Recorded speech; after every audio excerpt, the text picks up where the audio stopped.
PhD. From the International Office of Universitas Indonesia, the Head of International Office, Mrs. Melda Kamil Ariadno PhD, along with her official staff.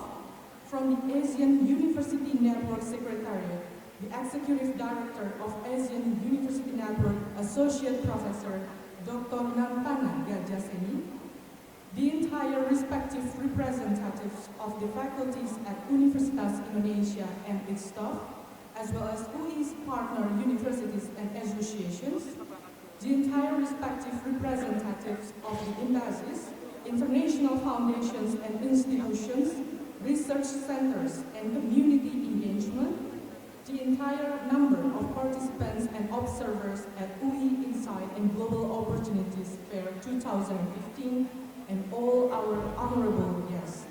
Good morning and best wishes to each of you.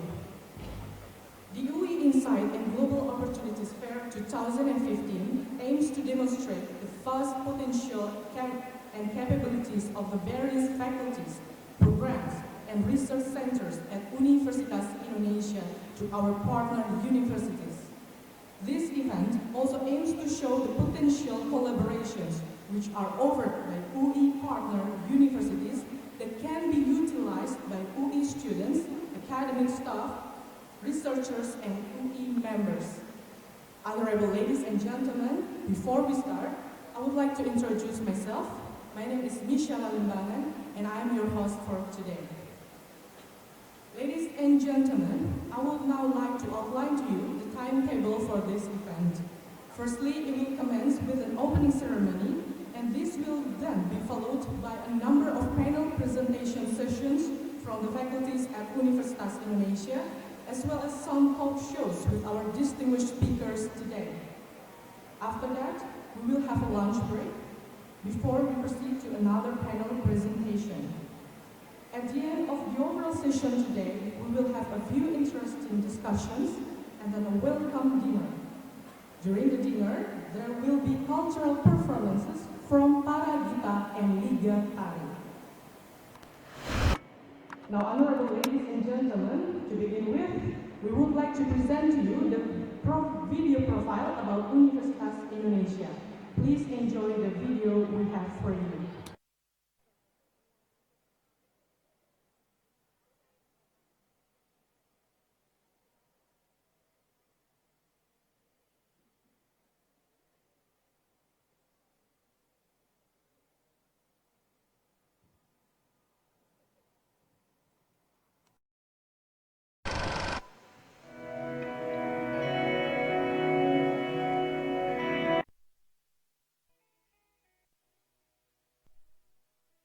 Indonesia, the largest archipelago in the world, lies between Australian and Asian continents.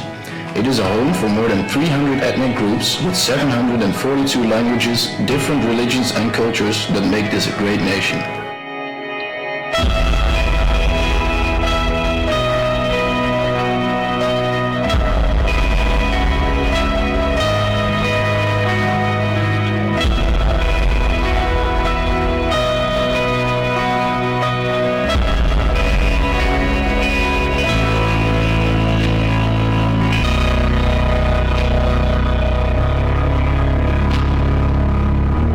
Universitas Indonesia has two campuses, one at the city of Depok, West Java, 35 kilometers away from Jakarta, and the other one in Jakarta.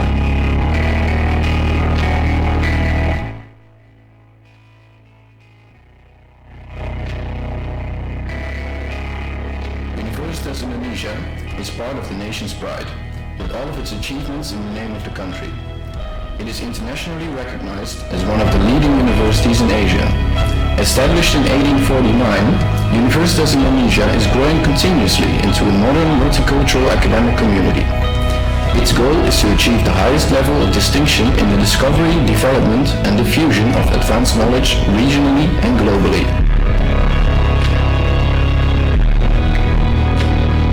As a reputable research university in Asia, Universitas Indonesia strives to develop academic programs and progressive researches and innovations.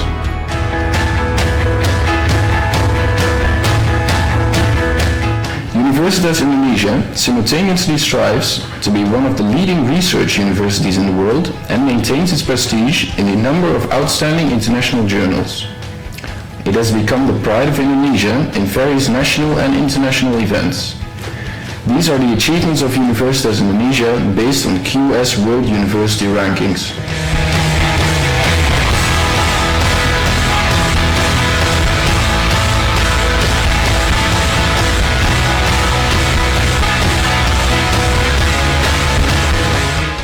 Universitas Indonesia is determined to increase the academic quality by contributing in solving global problems. Scientific disciplines are divided into 3 sub-disciplines: medical science, science and technology, and social and humanities, reflected in the academic activities in the field of studies at our faculties.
Universitas Indonesia also actively participates in different higher learning associations in Southeast Asia, Asia Pacific, Europe, and worldwide. Many professors and world figures from many countries come to participate in our vibrant academic life. Universitas Indonesia gives a warm welcome to the guest scholars from abroad to conduct research and to give lectures.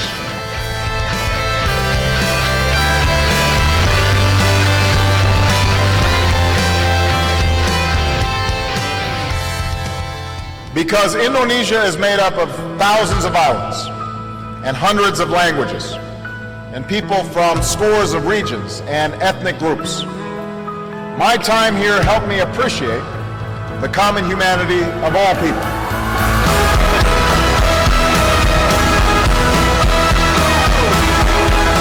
All student activities are also supported by the campus modern facilities. Located in the green area of Depok, Universitas Indonesia offers a relaxing and beautiful academic atmosphere. It also makes Universitas Indonesia a modern campus, a home for comprehensive studies covering wide sections of scientific disciplines. Being the leading university in the country, UI maintains its reputation by educating high-quality students and contributing to the society. Choose Universitas Indonesia to broaden your horizon. De UI is de beste universiteit van heel Indonesië.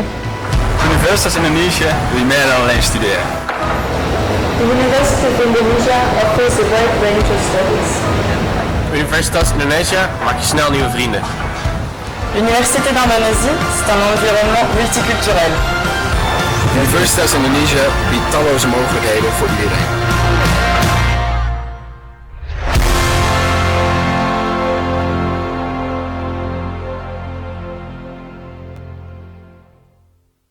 Please again give a big round of applause. Now, honorable ladies and gentlemen, to begin with, we are pleased to invite the head of International Office of Universitas Indonesia, Professor Melda Kamil Ariadno, PhD, to come onto the stage to deliver her report for this event. Professor Melda Kamil Ariadno, PhD, the floor is yours.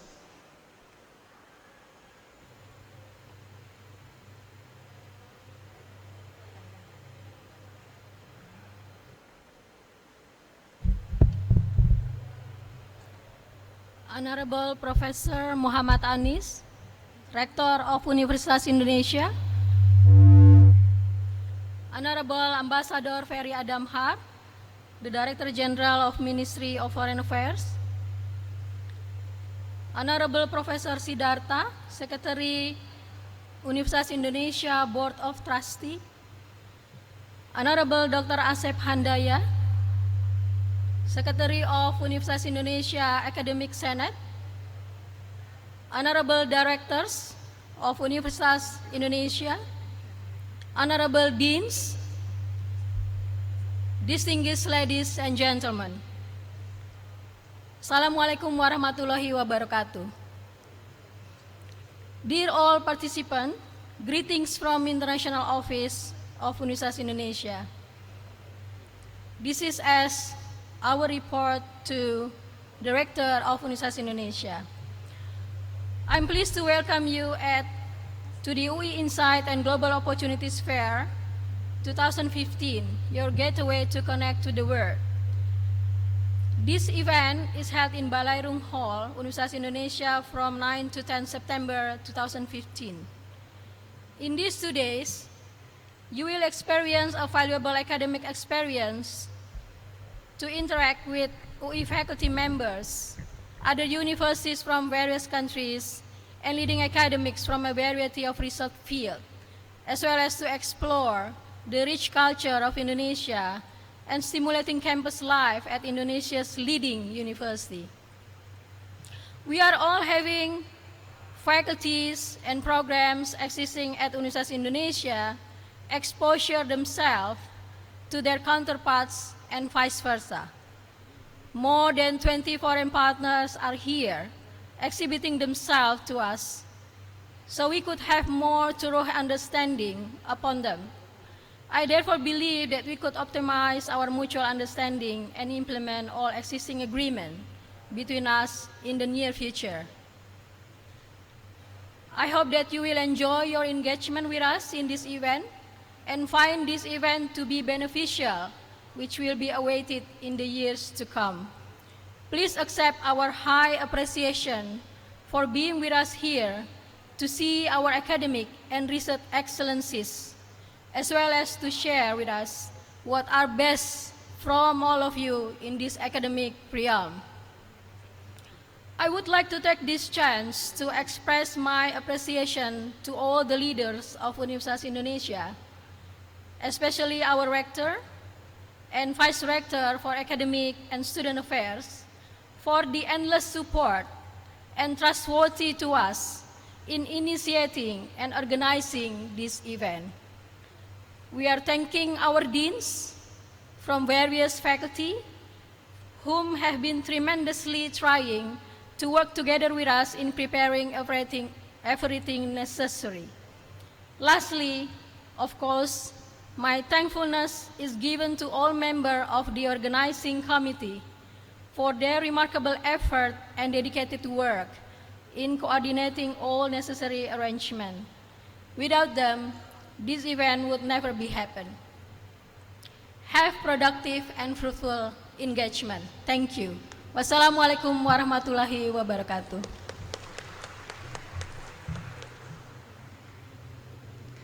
Thank you to Professor Melda Kamil Ariadno, PhD. Honorable ladies and gentlemen, now we are honored to invite up onto the stage the Rector of Universitas Indonesia, Professor Dr. Insinyur Muhammad Anis, Master of Metallurgy, to deliver his opening remarks for this prestigious event. Professor Dr. Insinyur Muhammad Anis, the floor is yours.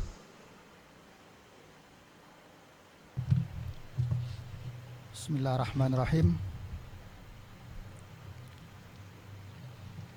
Excellencies, honorable guests, ladies and gentlemen.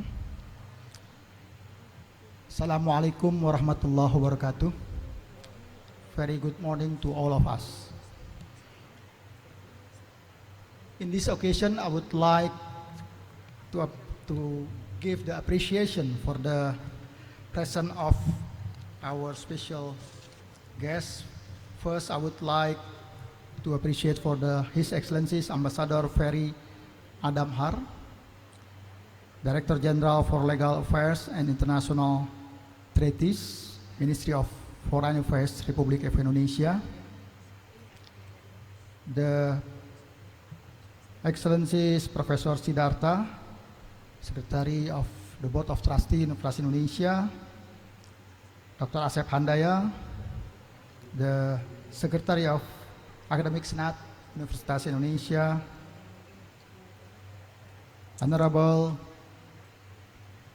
Purwanto Subroto, PhD, Deputy Director, Subdirectorate of Institutional Collaboration, Directorate for Higher Education, Institutional Enhancement from Ministry of Research, Technology and Higher Education, Republic of Indonesia, Deans, Vice Deans, speakers, and all participants.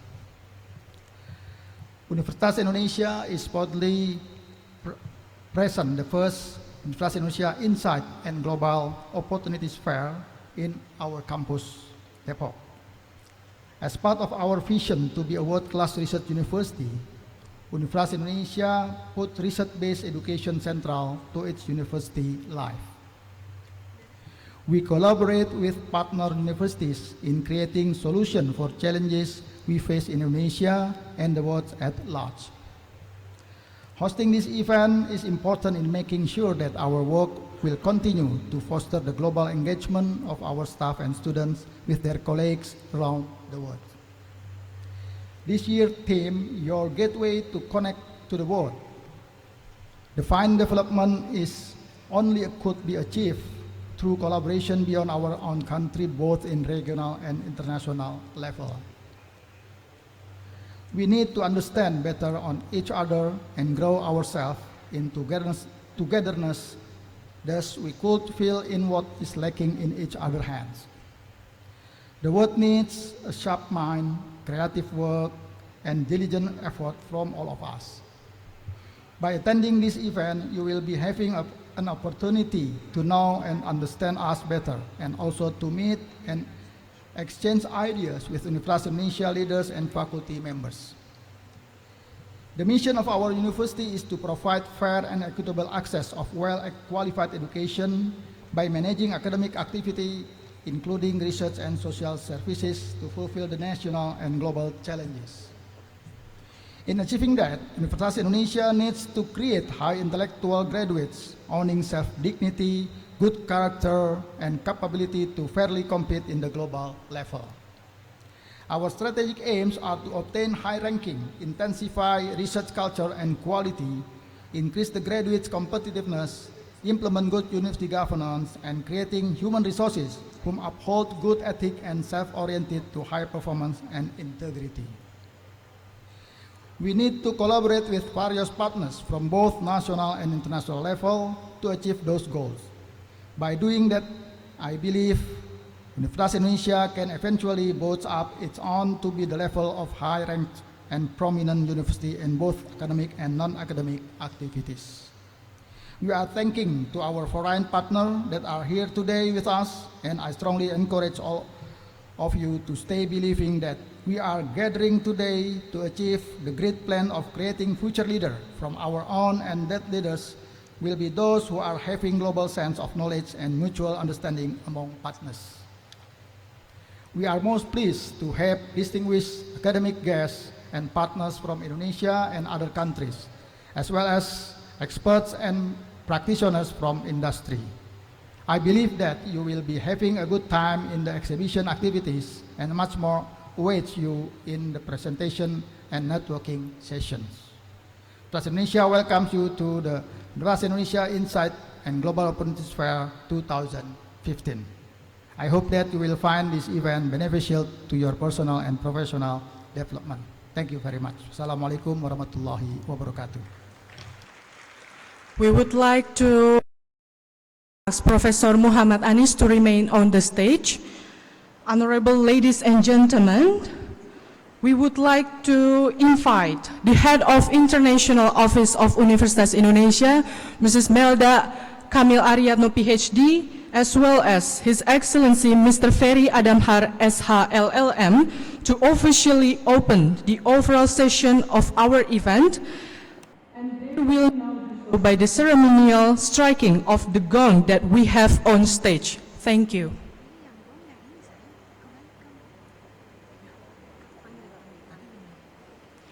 Again, I would like to confirm, those who would accompany Professor Muhammad Anis on the stage to officially striking the gong, the Secretary Senate of Universitas Indonesia, Dr. Asep Handaya, as well as Secretary of UI Board of Trustees, Professor Siddhartha. Thank you.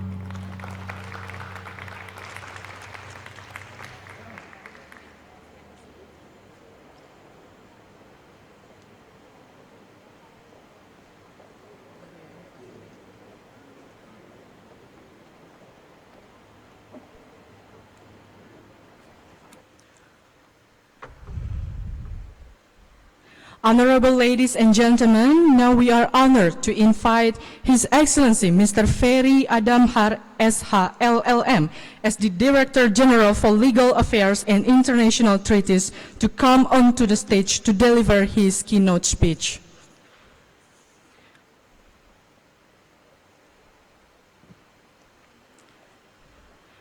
Mr. Ferry Adamhar SH LLM graduated from the Faculty of Law Universitas Andalas Padang and continued his master's degree at UC Berkeley School of Law. He was actively involved in many international organizations and received the Outstanding Award from Asian Group Legal Experts in New York in 2008. His previous positions include the Director of Indonesian Citizen and Legal Entities Protection, the Consulate General of the Republic of Indonesia for Hong Kong and Macau, as well as the Ambassador of the Republic of Indonesia for Kuwait. Mr. Ferry Adamhar SH LLM, the floor is yours. Professor Anis, Rector of University of Indonesia, Professor Bambang Wibawarta, Vice Rector for Academic and Student Affairs, Ibu Melda Kamil, and Head of the Office of Universitas Indonesia, Bapak Siddhartha as well, distinguished guests, faculties, family and friends of Universitas Indonesia, very good morning to you all. At the outset, I would like to thank you for welcoming me for the invitation to speak today. It gave me very great pleasure to join you here in a beautiful and tranquil campus of Universitas Indonesia. I'm particularly pleased that this event focuses on expanding and deepening the engagement between the Civitas Academica of Universitas Indonesia and their partners all over the world. This remarkable occasion demonstrates the unwavering dedication of Universitas Indonesia to expanding higher education partnerships and international exchange. Ladies and gentlemen, we are now witnessing how globalization has led to a boom in a student and a faculty mobility. New days, excellent opportunity for study and research emerge beyond national boundaries. Statistics show 2.5 million students are now studying outside their home countries. I myself obtained my master's degree from University of California at Berkeley, 1,000 miles away from my home in Jakarta, Indonesia. Having pursued my study both inside and outside my home country, I know firsthand the value of international education and the lessons that we learn from each other through international exchange. We are all aware, ladies and gentlemen, that the great education is a ticket, a better life like never before. Higher education gives young people the knowledge and confidence they need to get in life and make a contribution to society. It allows those with disadvantaged background to overcome them. It provided the skill level that countries need to increase prosperity. It produced research that helps societies to make progress in solving the problem we all face. So the need to acquire knowledge, then use it effectively is a never-ending one if human being is to be protected, enhanced, and enhance it. Higher education is a force for change and a force for good. Ladies and gentlemen, there is not only a single country in the world that has prospered without strong universities. Development has gone hand in hand with expansion of higher education. And Indonesia, with a young and growing population approaching to 250 million, needs to compete in a global competitive economy in which the knowledge and skills of our people will significantly determine how prosperous we are. This makes the quality of higher education of a vital importance to our national prosperity. We need to foster an environment that is adaptive to changing needs and striving for the international excellence, expanding opportunities for students and ensuring they are well equipped for the job in the new economy.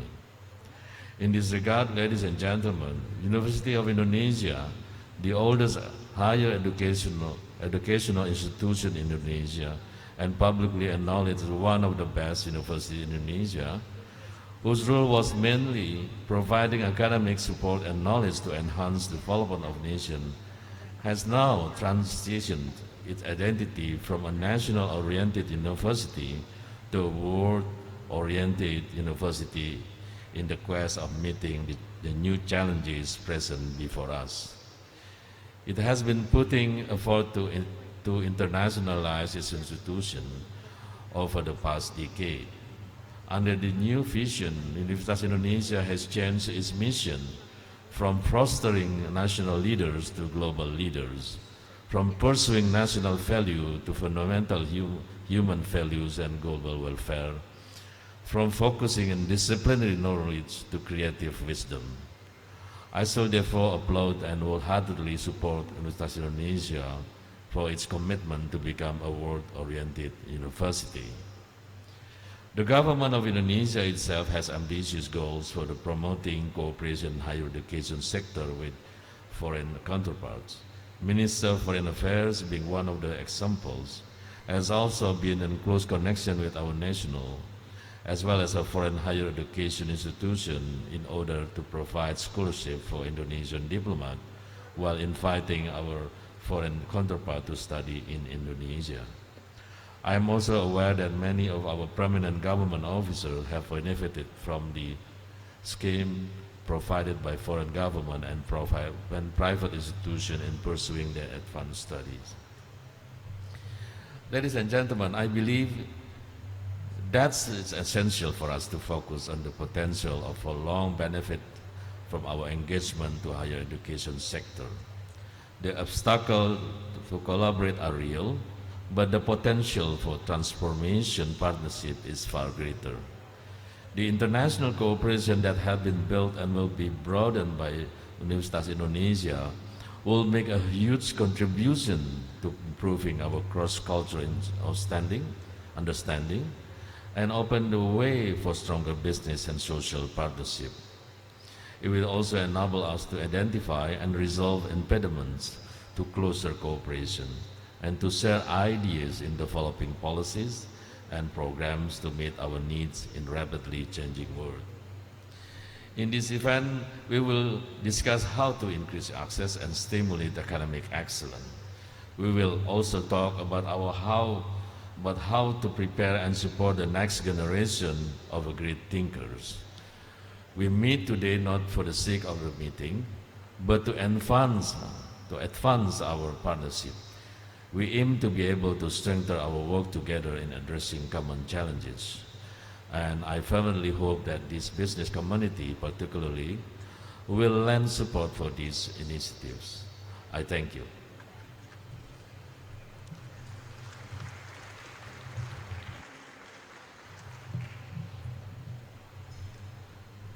Thank you, Mr. Ferry Adam Har SH, LLM. We would like To keep you, please remain on the stage because we would like to invite Professor Dr. Insinyur Muhammad Anis as Director of Universitas Indonesia to hand in the souvenir to our speaker today.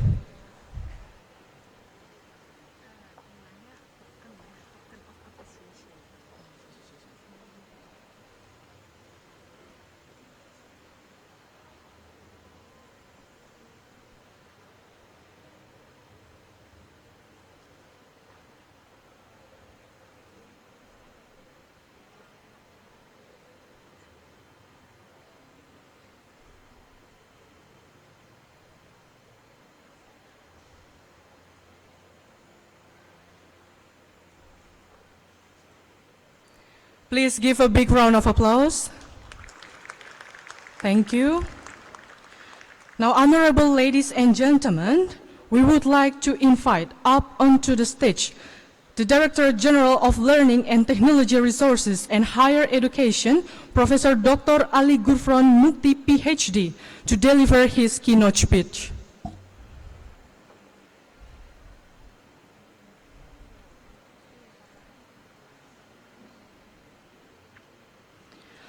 Professor Dr. Ali Gufron Mukti, PhD, the floor is yours.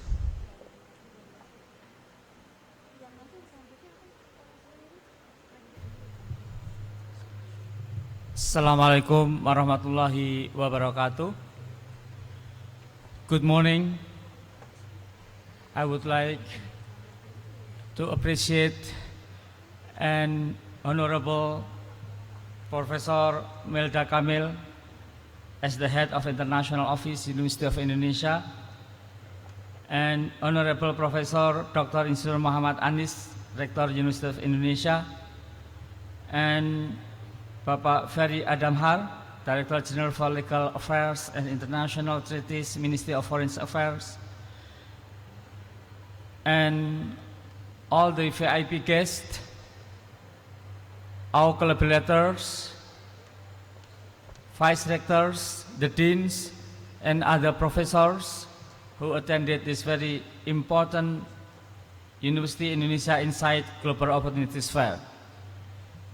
Ladies and gentlemen, I would like to apologize that the minister actually wanted to come here, but because of other event, which is very important, he has to attend that event. Ladies and gentlemen, as we know that University of Indonesia has already more than 400,000 alumni, and it was, that time University Indonesia known as TOFIA. And University of Indonesia actually not only the asset of alumni and also student and staff of University of Indonesia, but also University of Indonesia as the asset of the country and also Indonesia as a whole. And we are very happy that University of Indonesia, according to the KS University ranking in Asia, ranked number 79. Give applause to the University of Indonesia. I think it is the only university which included 100 top university in Asia. And as we know that University of Indonesia has already issued Green Metric World University Ranking, which is emphasize the management friendly environment, and which is already followed by approximately 360 universities, in which 60 universities are from various universities in the globe, whether from United States, Europe, Asia, and of course from other universities in Indonesia. And now, as we notice that University of Indonesia is conducting UI Insight and Global Opportunities Fair 2015. which aim to promote potential and academic potentiality to all the partners and to the global communities, and to work together, which we can improve our capacity in research, teaching, learning process, and community services. And of course, Ministry of Higher Education is very happy, and we hope that University of Indonesia is one of the trendsetter of the university in Indonesia. Again, we give applause as the University of Trendsetter in Indonesia. And by establishing and conducting UI Insight and Global Opportunities Fair 2015, again, we hope that many new collaboration and opportunities can be grasped and also can be used by all candidates, both the collaborators, researchers, lecturers, professors, and also students and our communities. And we hope that in the future and in the coming years, this type of fairs can be managed better and better, and can be followed by various type of communities, and again can be worked together with not only foreign and international partners, but also within the countries. And for the partners of the university, especially from the overseas, now Ministry of Higher Education has various type of schemes of scholarships, which can be used not only for scholarship, and we hope that this scholarship can be used together for exchange lecturers, to sending the students, and also to collaborate doing a research together. As we know that in Indonesia, the research funding now is only 0.09 from product domestic brutto or BDP, and we would like to increase it in the coming years, and we hope that the industries and private companies can participate it and increase the budget for research, which University of Indonesia and other universities we can optimize and use together. Ladies and gentlemen, finally, again, we hope that in the future our collaborations, our facilitation and research funding as well as scholarship can be improved by many various type of strategies. One of strategies is like what we are doing today using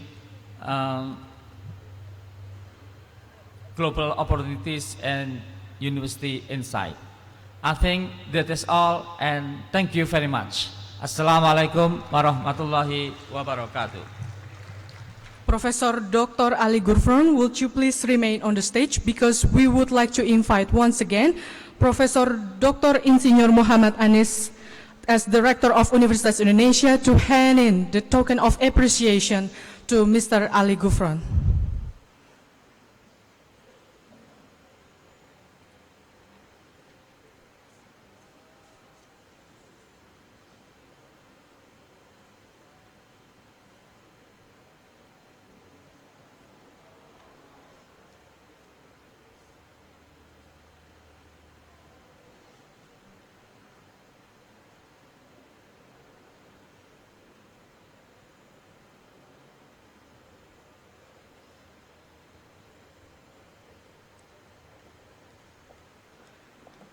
Please give a big round of applause. Thank you. Honorable ladies and gentlemen, it is my pleasure to announce to you that there will now be some ribbon cutting and booth visits by our VIP guests. So now I'd like to cordially ask the respective representatives of universities and to please stand in front of your booth before the... So it can become a good source for And this is also another figure that number of labor force, the percentage of labor force graduated from higher education increasing year by year. So it is also become another hope that we will have support the development of Indonesia. Next please. Okay, another figure for the payment that number of people graduate from higher education and secondary education year by year increase. So it is another hope that we can see on the video. Next please. So based on this figure and data, so we come up with the problem study provided by the Ministry of Research and Higher Education. Next please.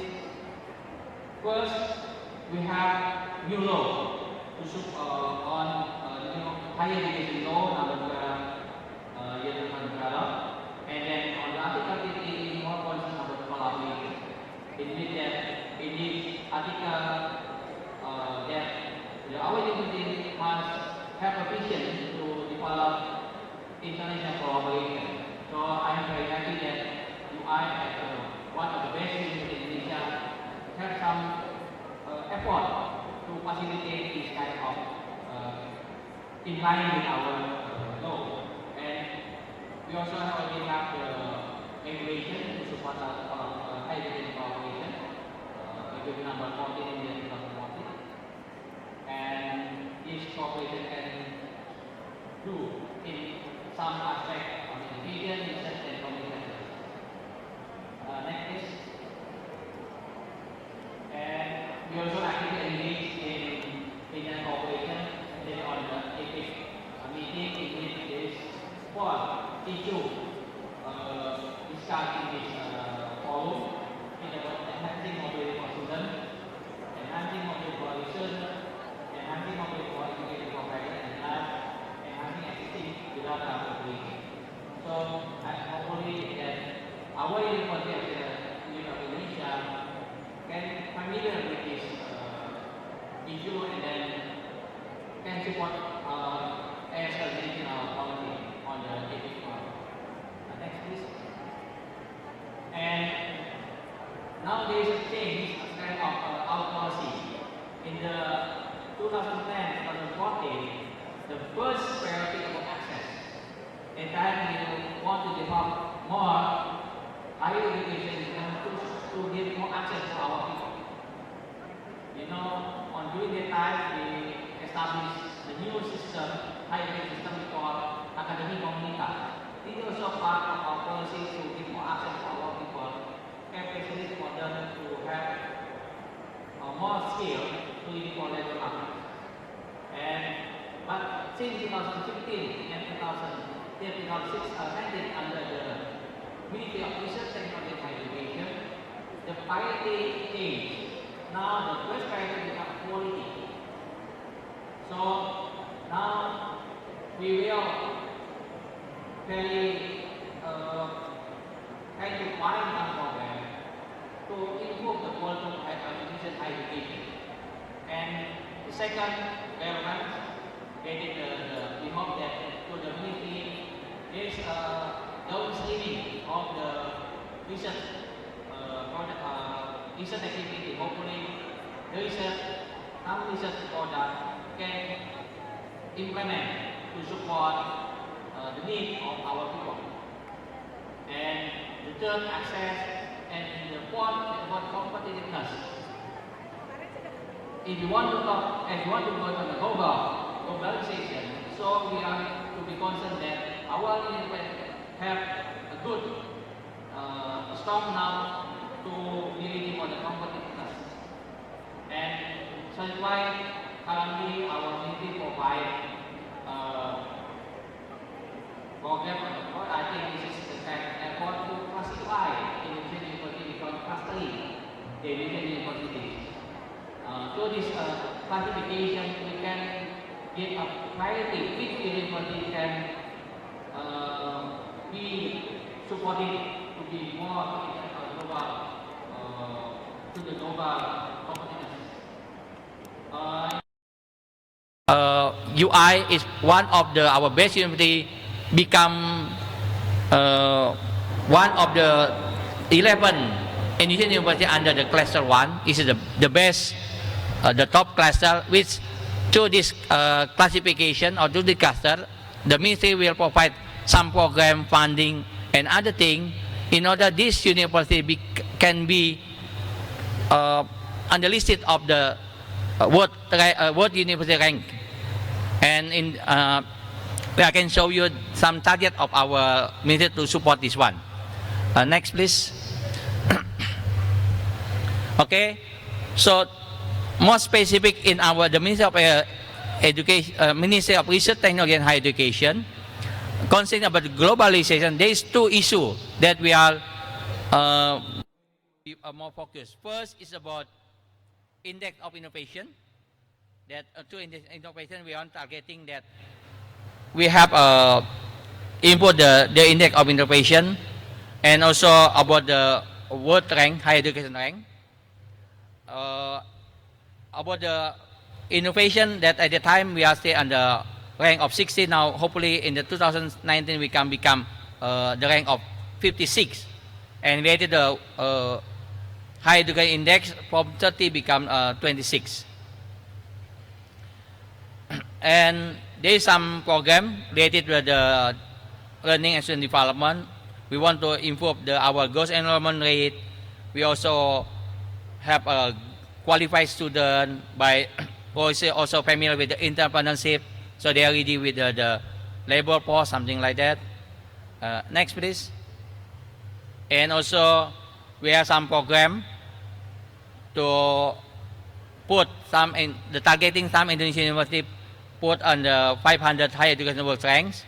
The target is in 2019. We hope that at least 5 Indonesian universities will be on the 100 higher education world rank. This is not a target that we can do, and then we will develop programs and also facilitation for these universities in order to be in the list. And also we want to improve the quality to have more university holding AA accreditation. You know, in Indonesia we have some accreditation system. The best one we have A, B, C, something like that. And also we could have so many innovation center to support downstreaming of research for the commercialization. And related to the human resources, also we want to have more faculty members holding a PhD, master, and also we want to revitalize our research center. Next, please. And we also our target, in order that we want to improve the quality and we want to have a good global competitive index. We also want to have more patents. So we encourage our university, I would say the best Indonesian university, to produce more patents, and then we have some program to support this one. Of course, we want to have more internet publication. As you know, on the GCI, the number of internet publication quite low. So through this period of 2015-2019 under the Ministry of Research, Technology and Higher Education, we want to have more internet publication. So hopefully through this kind of collaboration between Indonesian university and the partners, opposite partners, hopefully this also give a way for our faculty to access on the international publication. And the other program, not just only on the university, we also want to establish more science and technopark, and also hopefully to this center, our people familiar with science, and then it also can be a place for our people, or even for our university, to engage on the technology and science development. Next, please. Okay, this is some summary of the previous table that I mentioned, that the policy, increasing number of skilled and well-educated workforces, and improving quality of higher education research institution. Next, please. And we also improving quality of human resources at universities and research institutions, improving productivity of research and development, and improving innovation. This is some policy that we provide for our university in order to be ready for the globalization era, in which that we need our university to be ready for the to compete with other universities. And we hope that our university can also become top-ranked universities, and because when we're talking about the globalization, when we're talking about the mobility, I think the performance of university become also another core issue, in order that easy for us not just only sending students like an outbound student, but also we can hiring or invite overseas students coming to Indonesia as an inbound students. And in our next please, and in our more specific in our directorate for higher education and enhancement, that we have some program to facilitate our university to be more globally recognized. First, we support our develop more double degree, joint degree program, credit transfer, credit earning. Even we hope that we could have some academic consortium. I think this program already initiated by our forum, the Forum for Five Sector of Collaboration, and then this forum initiate to have more academic consortium among the Indonesian universities and the partners. So hopefully this one can also facilitate our to be recognized globally. And in order that is cooperation in line with our guidance, we also providing a guidance in order that our institution and can still follow the guidance, and then follow the rule that we have. And to support the international cooperation, we also facilitate our universities to establish an internal office. I think UI is the best university, they are the big university, or they have this internal office, and then as I know, this office quite well develop more cooperation. Like for this event, this is one of the program provided by international office, and then hopefully this kind of event can also be done by other Indonesian universities. So that's why we encourage them to have this kind of unit or office, and then the big university can train them like TOT for these Indonesian universities.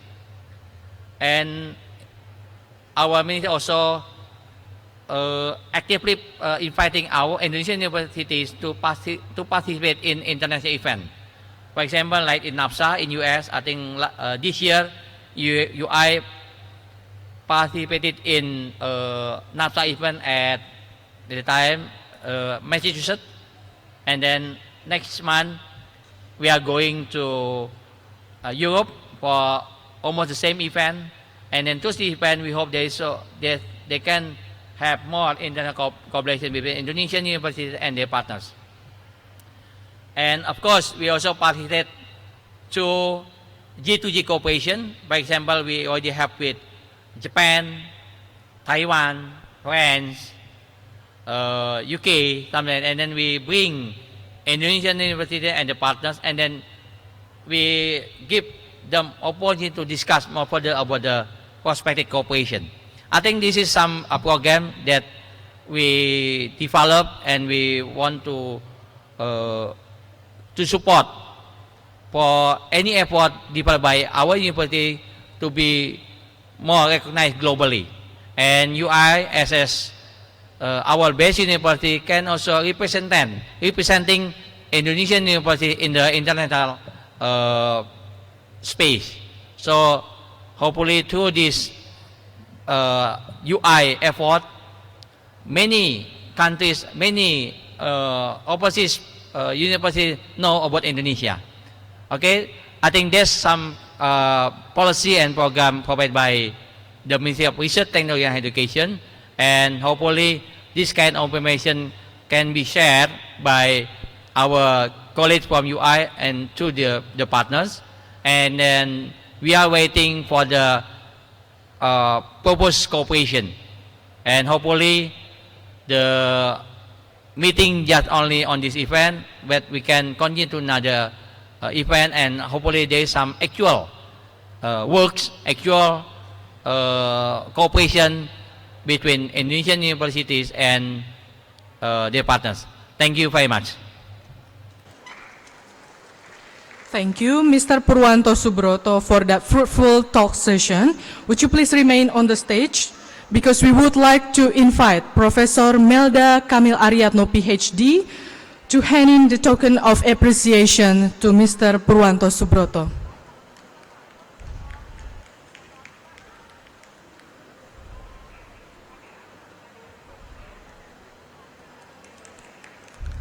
Please give a big round of applause.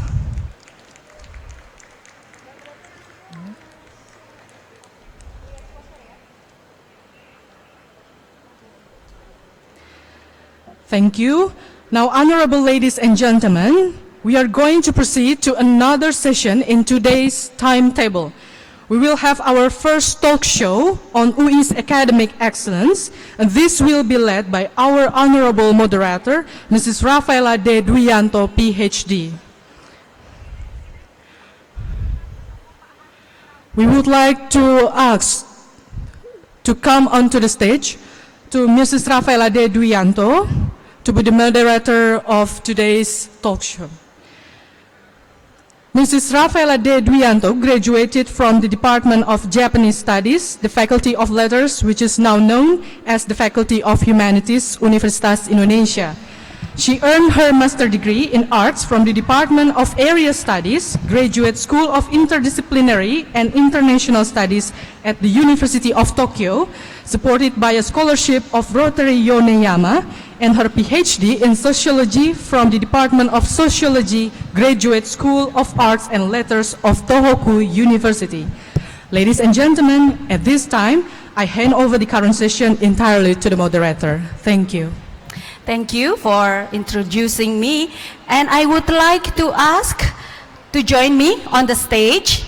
First, Professor Melda Kamil, the head of International Office of Universitas Indonesia, and Professor Harinaldi, the Director of Education Affairs, and Ibu Ana Amalia MBA from Directorate of Student Affairs, and Professor Hana Bahtiar Iskandar, the head of Academic Quality Assurance Unit, and from the Directorate of Academic Development, Dr.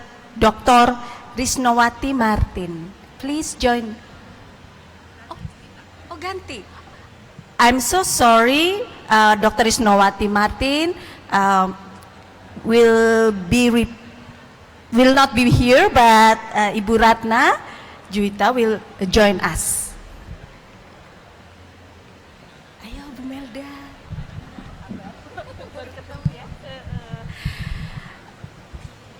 To make things short, I will just begin with our discussion. Maybe we will not make it very formal, but we will just do it informally. And may I ask each of you, or would you rather to have a short presentation on yourself, or may I ask issues to you? Okay. Then I will start. Since we would like to know the planning, the strategic planning of each offices or directorates, maybe I should start with Professor Melda Kamil. In international office, how would you define, or how can you explain the initiatives, the key initiatives of your office? Thank you, Ibu.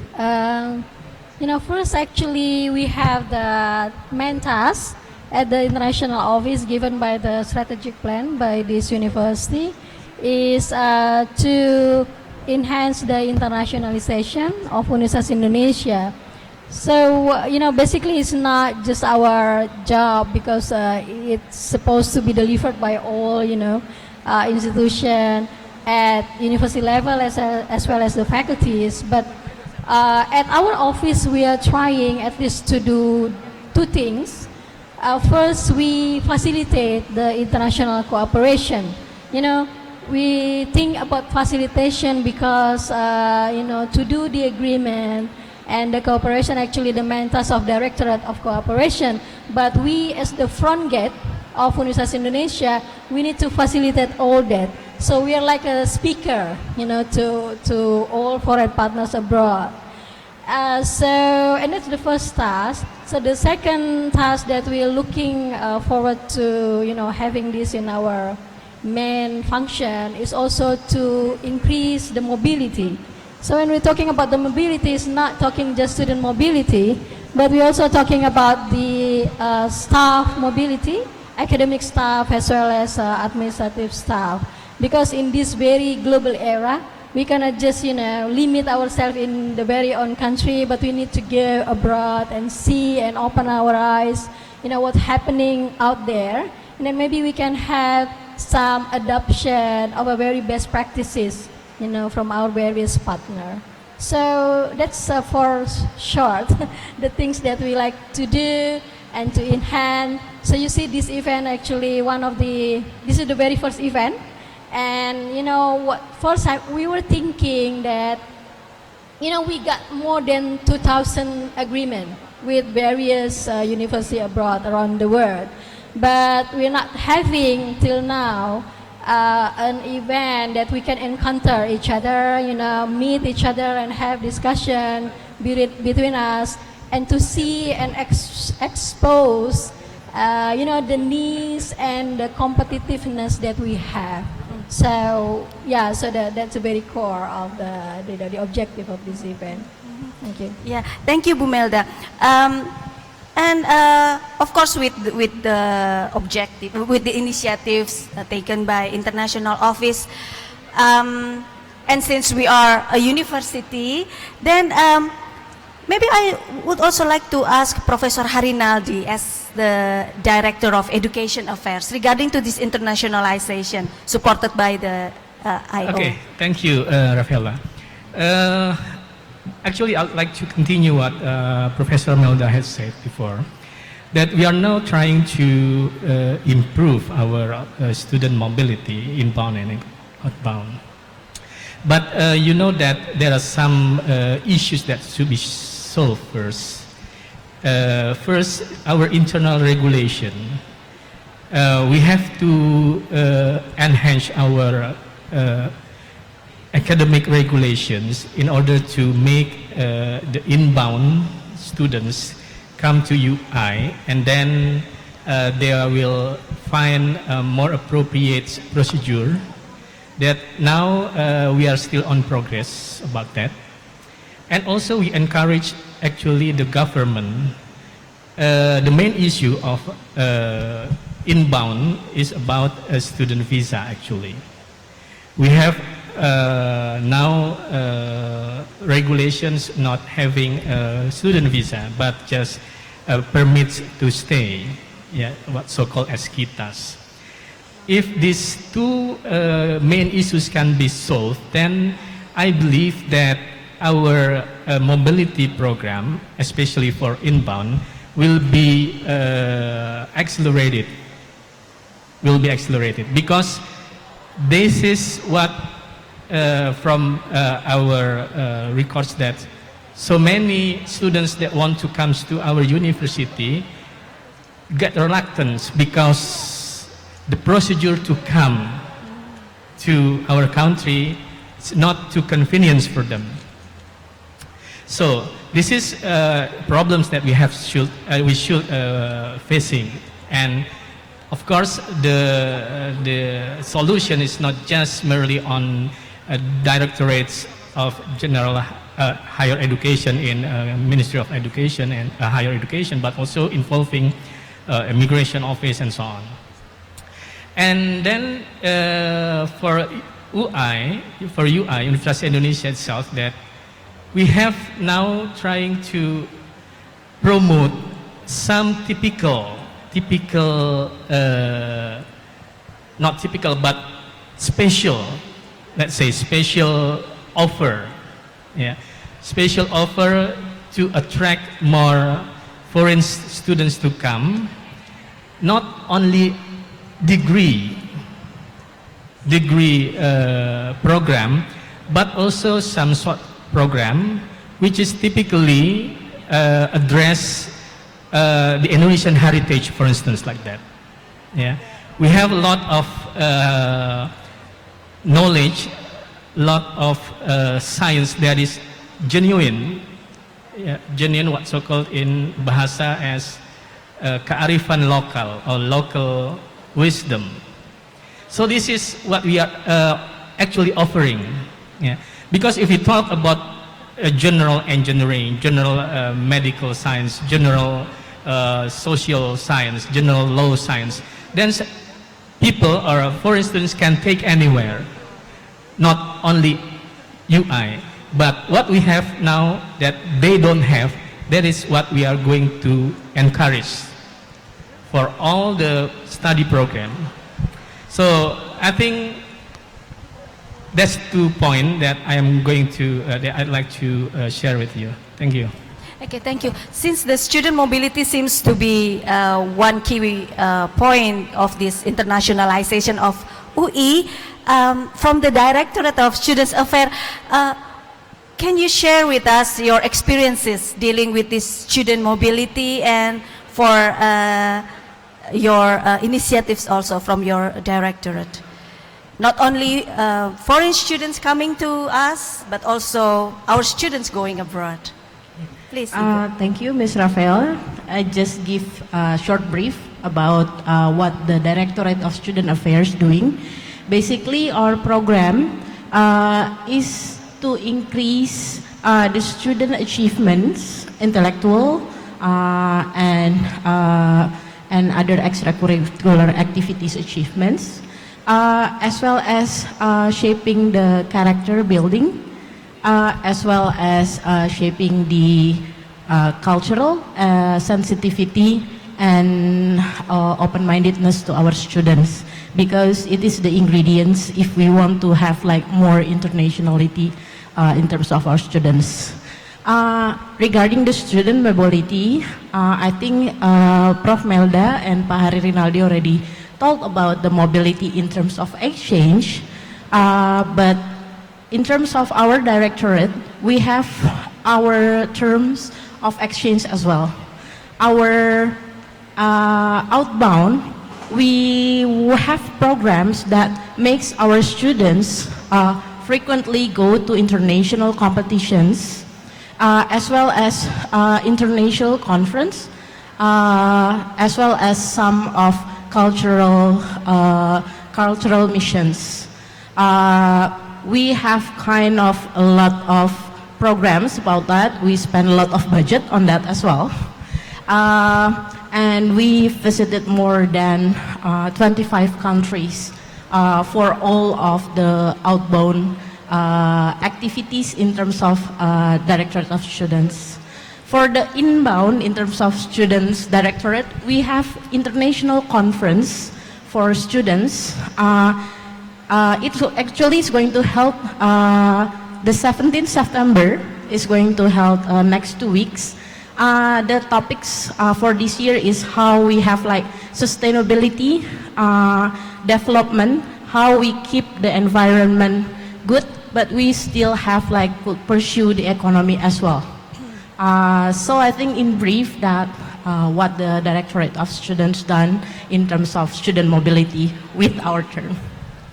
It seems that being a student of Universitas Indonesia is very interesting, yeah? You can choose to be in the campus, or you can also choose to be out of campus while still being a student, and vice versa. From foreigners who wants to be student of UI, they have all possibilities, same opportunities as Indonesian students, yeah?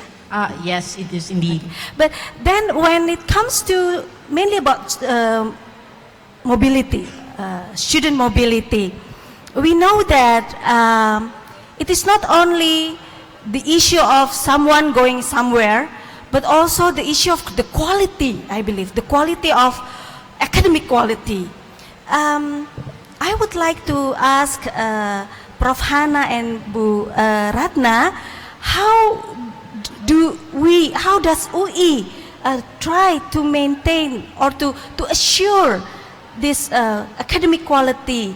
And for this, how do we do the development of curriculum of academic? Because it could be that not all of the students have the same understandings on our curriculum, and also not all foreign universities understand our curriculum. Who will first? Prof. Hana, please. Thank you, Ibu Rafaela. In terms of quality assurance at UI, especially our basic task or our main task is to make sure that the internal evaluation will meet the UE standard. And of course, we also have to develop the standards to meet the ASEAN at least. And of course, with the programs, they are free to also achieve the highest assessment in their own professions. That is in terms of how we would like to meet the international standards.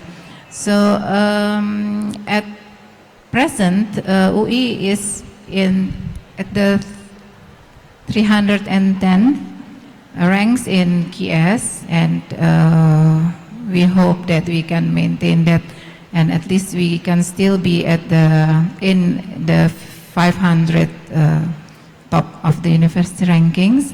And also we try to always improve our standards to meet the national and international standards.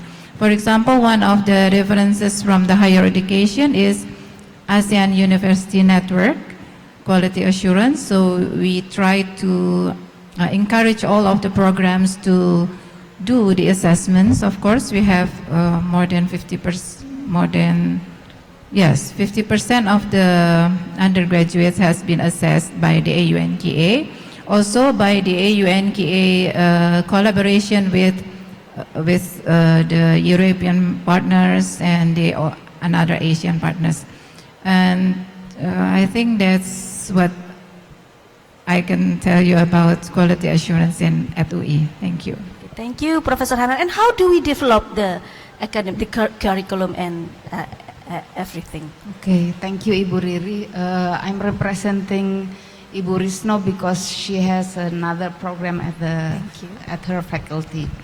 The main responsibility of the Directorate of Academic Development are two.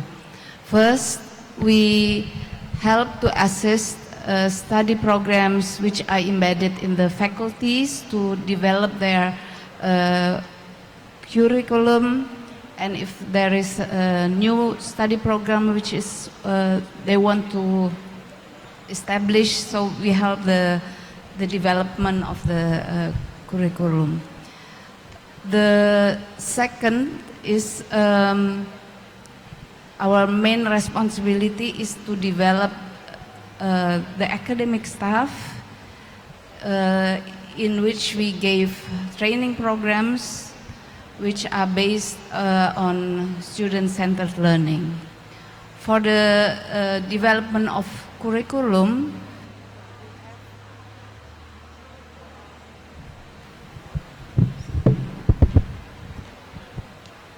for the development of the curriculum and the study program, we have competency-based issue. So we need to assure that every study program will in that track.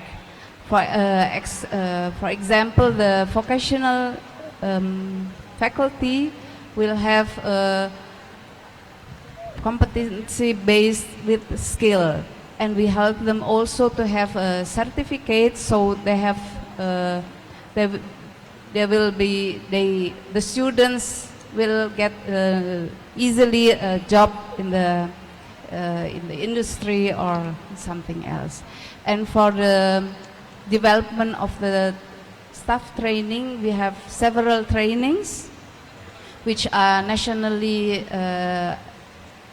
acknowledged, and sometimes other university also ask our help to, so that they will have the training inside of from UI. I think that is our two big main job. Thank you. Okay, thank you. So we can see that UI is preparing herself, yeah, for this internationalization, in this case, the student mobility. But I would like also to know how are the response of students from our side about this student mobility. Students of UI, do they are keen enough to go outside of UI, or how is the condition? Maybe Bu Melda can tell us. Okay, thank you, Bu. So, well, that is actually the very core of our problems, because not so many students would like to go abroad, unfortunately. Because, well, you know, this is the one example, the best example that we have. We are actually the chair for HCTS, ASEAN Credit Transfer System, right? So it is based in UI. We actually established the system, and then we have 30 different universities around Southeast Asia. So the very best 30 universities in Southeast Asia. But we only have a very small amount student going in and out, you know, within this student mobility scheme. Even we already provide the scholarship not only for sending our student abroad, but also to have the foreign student coming in. For instance, UI always have 10 scholarship, 5 for sending out, and then 5 to inviting in. But you see, the mobility only limited to, like, you know, our student going to NUS, to Chula, to Mahidol and that, but not to the other, countries of ASEAN. And also, you know, we have various university U2U agreement in Japan and in Korea, but most of them actually coming only from at least the most held by 3 faculties: Faculty of Engineering, Faculty of Humanities, and then some from Faculty of Social Science and Politics. So, you know, we're trying to find out what's actually the problems. Maybe one of the problem is the awareness. So not every student of us knowing about this, you know, possibility, this chance, this opportunity. So we're trying to have now newsletter. I hope that you have seen our newsletter. We call it International Bus. That's in this newsletter we're trying to let our students know, and also lecturer know, what are the opportunities available offered by our foreign partner, also by ourselves, and also, you know, scholarship and all other arrangement actually.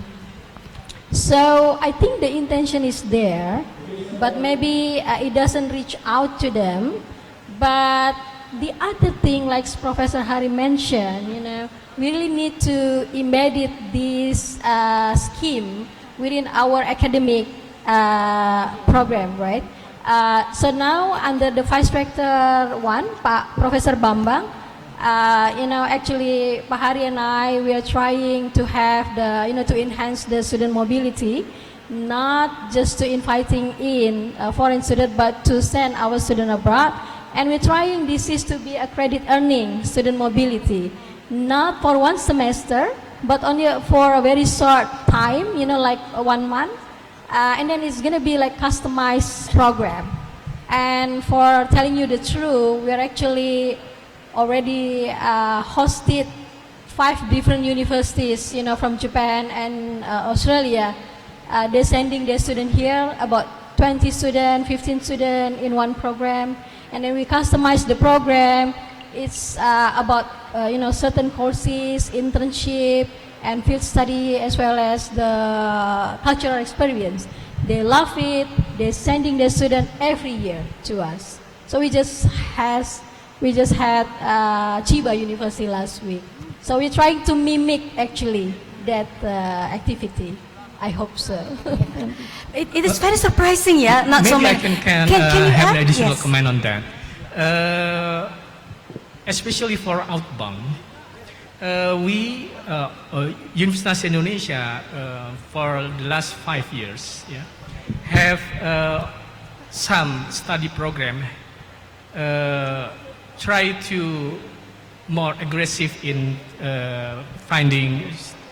in sending their students.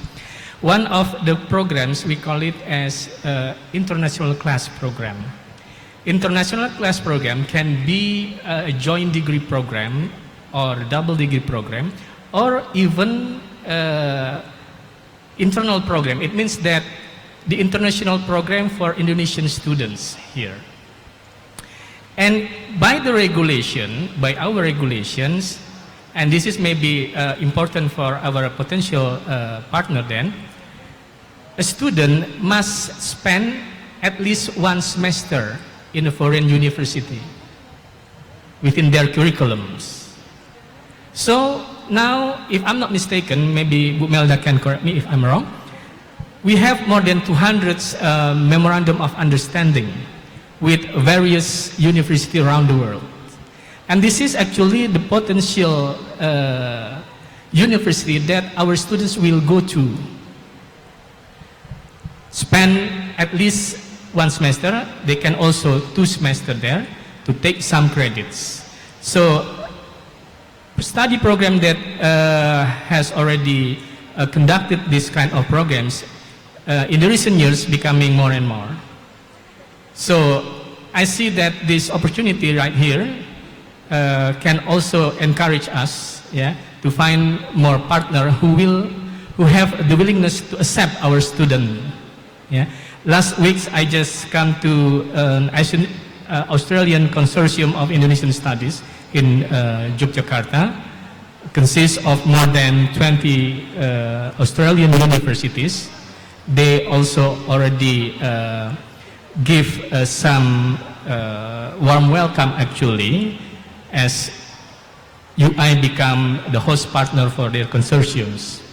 Next week I will come to Korea also in the same program in order to improve the outbound and inbound mobility program in our university as a Korean university.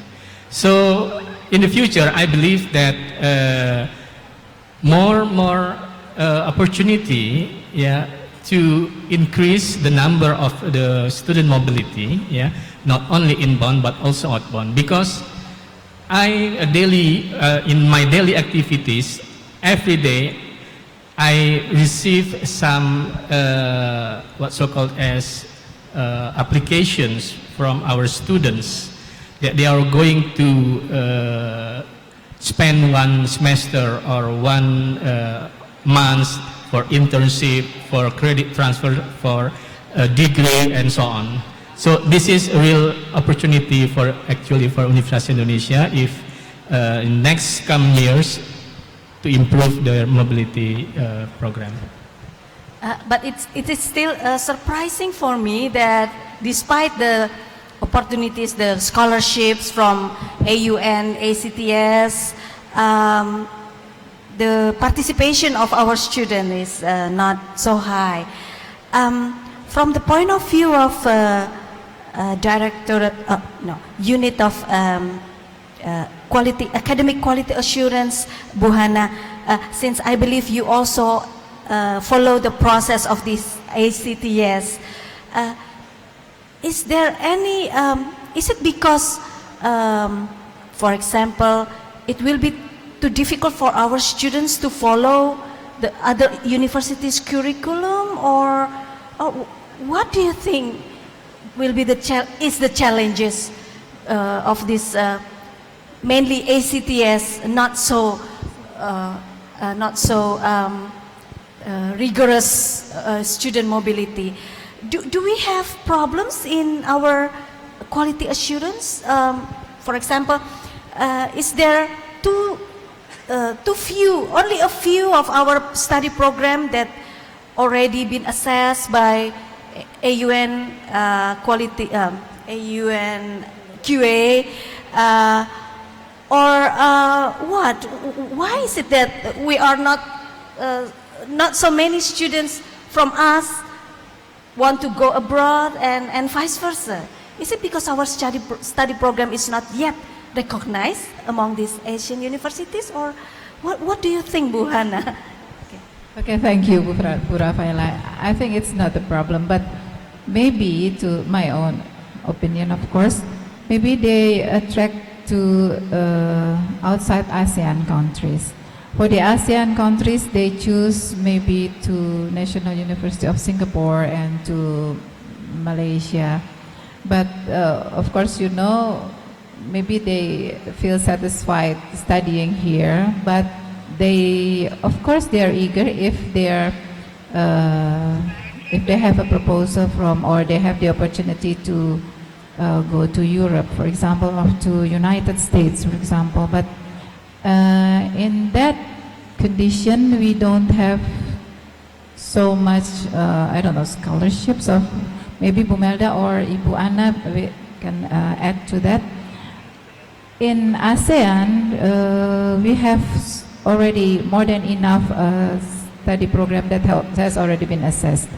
And ACTS has opened the door to all ASEAN countries, and even, I don't know, even the ASEAN +3, and maybe also collaboration with the European countries. So in the future, with I believe you know about the EU share, I think we can have more and more opportunity to offer the students to study abroad, apart from ASEAN countries, of course. And I think Bu Ana can add something.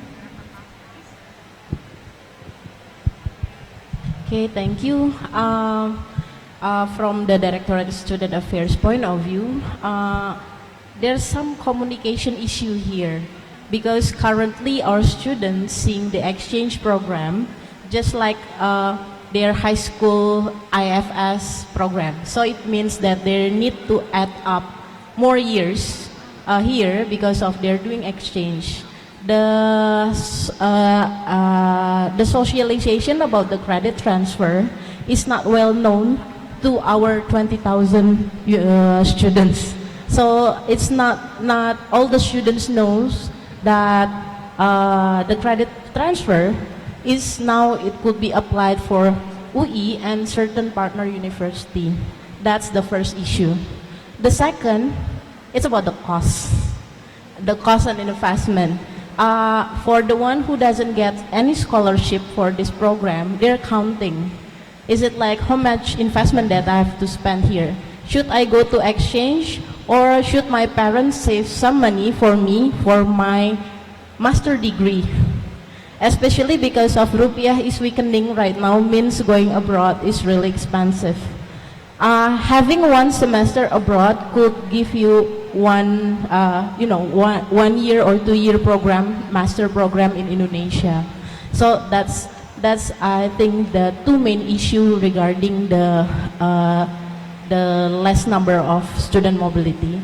But the demand, the eagerness of student actually high.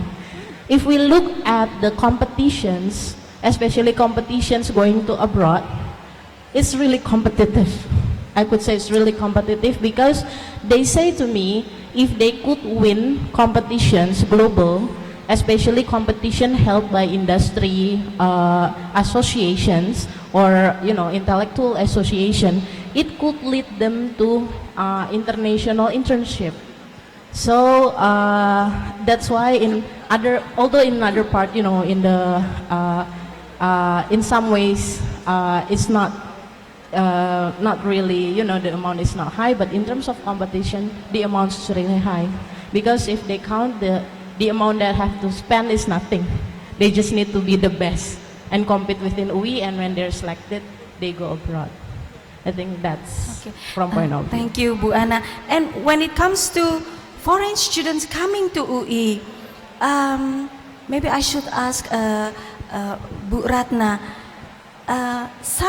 some people says that the study load for graduating from Indonesian universities is quite severe. The bachelor degree has to finish at least 140 something credit units. Do you think it is the issue for foreign students coming to Indonesia for a degree, or actually there are something else that prevent them for coming to our university? What do you think, Bu Ratna? Well, maybe that is one reason why students from abroad are a little bit reluctant to come to EE. But I think it's more, we need to do more socialization, because I know from the humanities faculties, they have many students from Korea, from Japan, and even in psychology I experienced some students from Turkey and from Malaysia. So I think it is our job to socialize it better and more. Thank you. So it seems that students are eager actually of UI, of going out and have some international experiences abroad, and vice versa from abroad coming to UI. But it seems that we have some challenges, yeah, internally and externally. Internally, from Ibu and Bapak has mentioned, it seems that we are dealing with it. And we cooperate with each other to deal with it. But I think the most challenges will come from external part.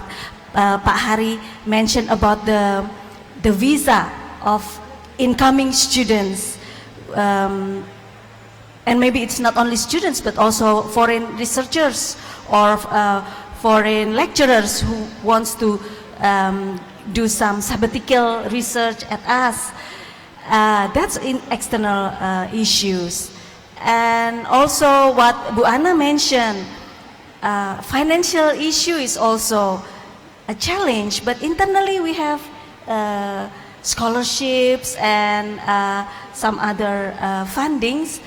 But when our rupiah is being challenged, then it's a big challenge, yeah.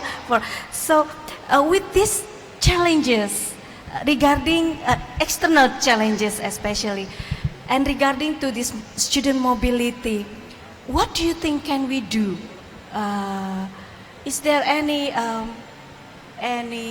strategy to deal with it, or maybe Bu Ana, from your experiences, know how do students deal with this rupiah going weaker and weaker?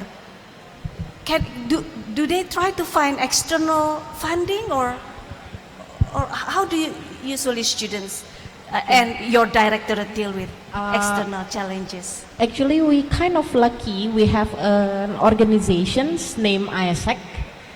They could arrange what kind of exchange, and some of our students doing internship in university while they're also taking course there. There's like, I think one of the solutions, because of the organization's value, is doing exchange, and it's like kind of an old organizations, and it's kind of lucky to have them. But others, I think, is kind of budget constraint. But we've got help with that organization. So although it's not like kind of semester credit earnings, we've got most likely exchange at summer. Okay, I think from that's what the Directorate Student Affairs do. Thank you. Okay, in my opinion, for this to deal with these issues, institutionally, actually we have to ensure the government that if they spend a lot of money on a student mobility program for higher education is not a waste of money. Yeah. Because in the future, the benefit will come to us. Yeah. Maybe not instant, because it is not too good if we just want to see the results in an instance within 2 or 3 years. It's bullshit, I think. Yeah. But if we spend a lot of money on that, believe that within 5 to 10 years, the result will come. And especially for financial issues, for instance, yeah. Now we have what's so-called as LPDP. LPDP is an agency, a government agency actually, who take the responsibility to utilize the money on education. Actually, it is what's so-called endowment fund, or funding that is already there. Yeah. But the eligibility now is limited to postgraduate education, either a master degree or doctoral degree. But I know, because I've already discussed with some authorities there, they have a lot of plan about how to utilize this funding. Yeah, it is university proposal that they don't have. What else should we do with this funding? So it is, I encourage this university actually to see this opportunity also to enhance our mobility program. And it will solve some issues of financial problem with our students that have a lot of willingness to join or to get involved in this mobility program. I think that's my additional comment. So actually we still, as a university, we can still deal with that through various ways, ya Pak ya. Bu Melda would like to. Yeah, I just want to give a brief picture about what we've been doing now. You know, of course, it's correct, you know, about the availability of scholarship. Then if there is no scholarship, it will be discouraging, you know, for the student to go out. But at AUN itself, we are trying now to re-establish the commitment, you know, of every 30 members of AUN to give the inbound scholarship. So in that case, so it will, you know, encourage the student from, you know, various universities to come in to their university. And it has been agreed, you know, in Hanoi, you know, we were attending that, you know, Professor Ari and I at that time. And we're looking forward that policy will be establishing, you know, in very near future. Well, in fact, the Tanantana will be here tonight for the dinner. And then we like to, you know, hear what kind of policy of AUN itself to enhance this mobility. But on the other hand, we're also now trying to approach various institutions such as embassy, because embassy actually has a very fast relation, you know, and they have a very, you know, many facilities that can approach. So they can have opportunity to give our students scholarship, not directly from the embassy maybe, but from various companies, you know, based on their country, have maybe facilities or a company here, and also from various universities in their country. So I think international office now trying to, you know, have this collaboration with certain embassy, and we are, I think, heading to a very positive relationship.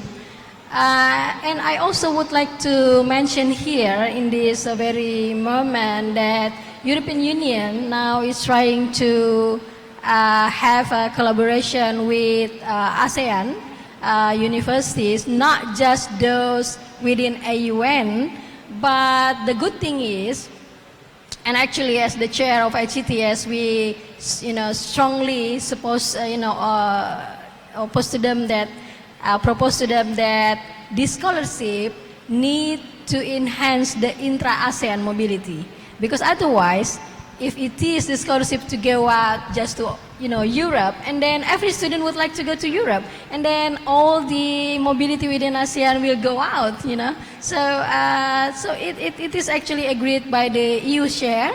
I think Dr. Nantana did a good job on that. So there will be at least 2 years until 5 years scholarship for mobility within ASEAN. So they will be providing scholarship for ASEAN students to go out and in within ASEAN universities. I hope it can be, utilized by our students, especially our students. Thank you. Thank you, Bu Melda. So I believe there are a lot of students here, students of Universitas Indonesia. Remember, you have a lot of scholarships, a lot of opportunities to go out of Indonesia, study for 1 semester or 2 semesters in partner universities. Remember, you have these opportunities. If you don't use it, somebody else will do. So, Bu Melda also in the beginning mentioned about international cooperation. Apart from student mobility, what do you have in mind from the part of international office? Okay, the other things that we notice within the international agreement, actually, sometimes there is no reciprocity.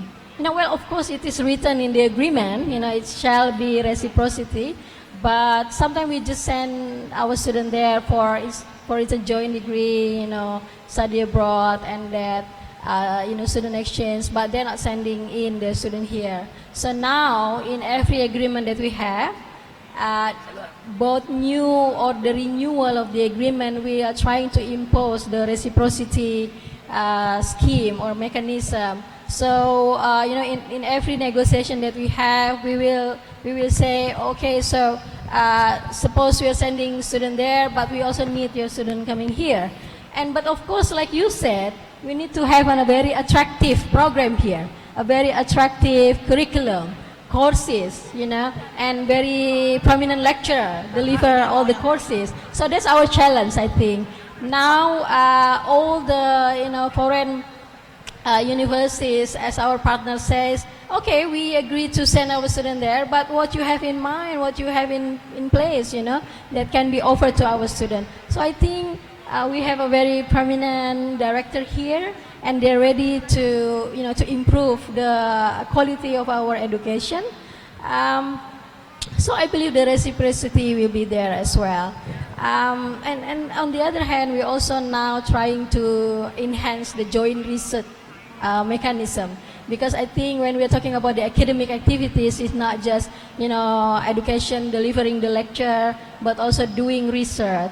And in that, we're trying to have the joint research between us and the foreign partner, and in the end, maybe we can have also joint publication. So I think we're looking forward to this scheme, and also to equip that to be very complete. We're also looking forward to the social services. I just had a meeting with Association of Pacific Rim Universities in Auckland last week. And we actually have approached at least like 15 universities in Australia, Japan, and Korea, and they agree to have this reciprocity scheme with us. I hope it can be done. Okay, thank you. So when it comes to joint research, perhaps the session after this session will deal more with the research. But before concluding our talk this morning, I would like to know that with this many opportunities, with this eagerness from the student side, and support system from the university and from external part, but also challenges from internal and external. I would like to hear in these 3 or 4 years to come, from each directorate or units, what will be your goals regarding student mobility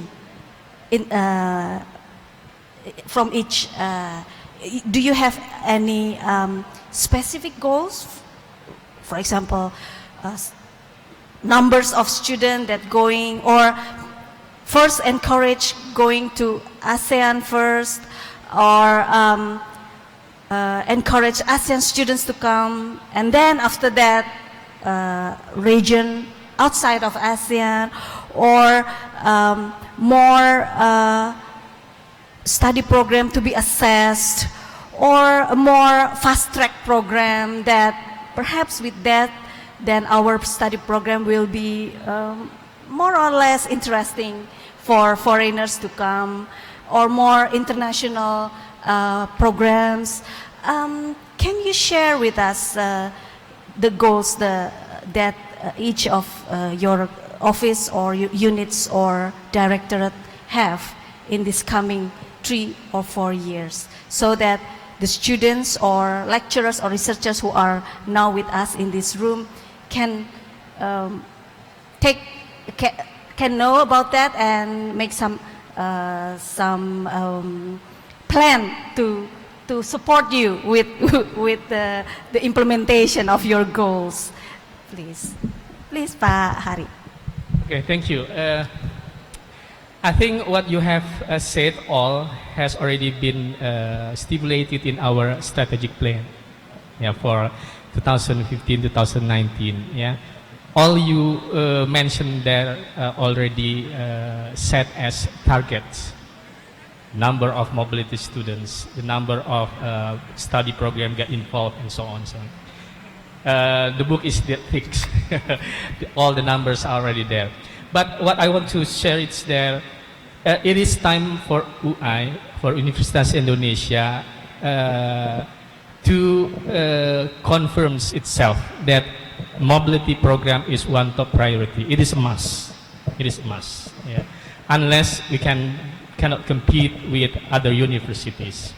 In my directorate, Directorate of Education, we try to make more world-class services for foreign students as well as for our students if they want to get involved in this mobility program. What is meant by world-class services, for instance? We provide with some facilitations, with some IT supported IT system. Yeah? One of our obstacles, for instance, for foreign students to come, when they click our website, UICAD, then come to a certain or specific study program, it's only the beginning that is full in English. And if they click more deeper, then the information is still in Bahasa Indonesia. So my program in this year is to make bilingual information system, which is cover all the information, not only the front page. Yeah, this is big issues for our respective students, because they only know the faculty name, but they don't know what it's really offered, the program, because it's still in Bahasa. That's one example, but the other example is a lot of that. Thank you. Thank you, Pak Hari. Bu Ana? From students, we want to send to the competition where the top universities place, because this is for branding for UI. If we could put UI in the competition where the Ivy Leagues is competing, it will brings UI good names as well, and it increase the, that's Indonesia. Okay, we don't expect Indonesia will be in the Ivy League level competitions. That's first. Second, I urge the student who's being sent abroad to have presentation about Indonesia, and we brand Indonesia as the next big thing in Asia after China and India.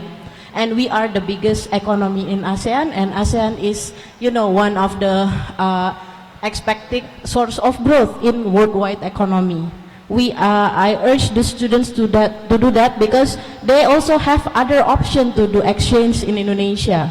Means they could choose other country outside Indonesia, right? So we found branding UI in terms of competitions and students' mission is really important.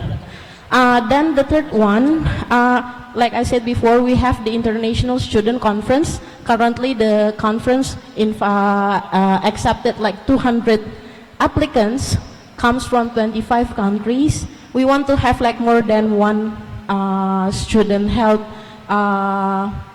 conference, because it's like if we talk about the topic of environment, it's just like one topic. We could have another topic of International Student Conference. I think that's what currently we're doing, because of we found branding UI and branding in Indonesia is important, and our student is like the key touch point to do that. Okay. Thank you, Bu Ana.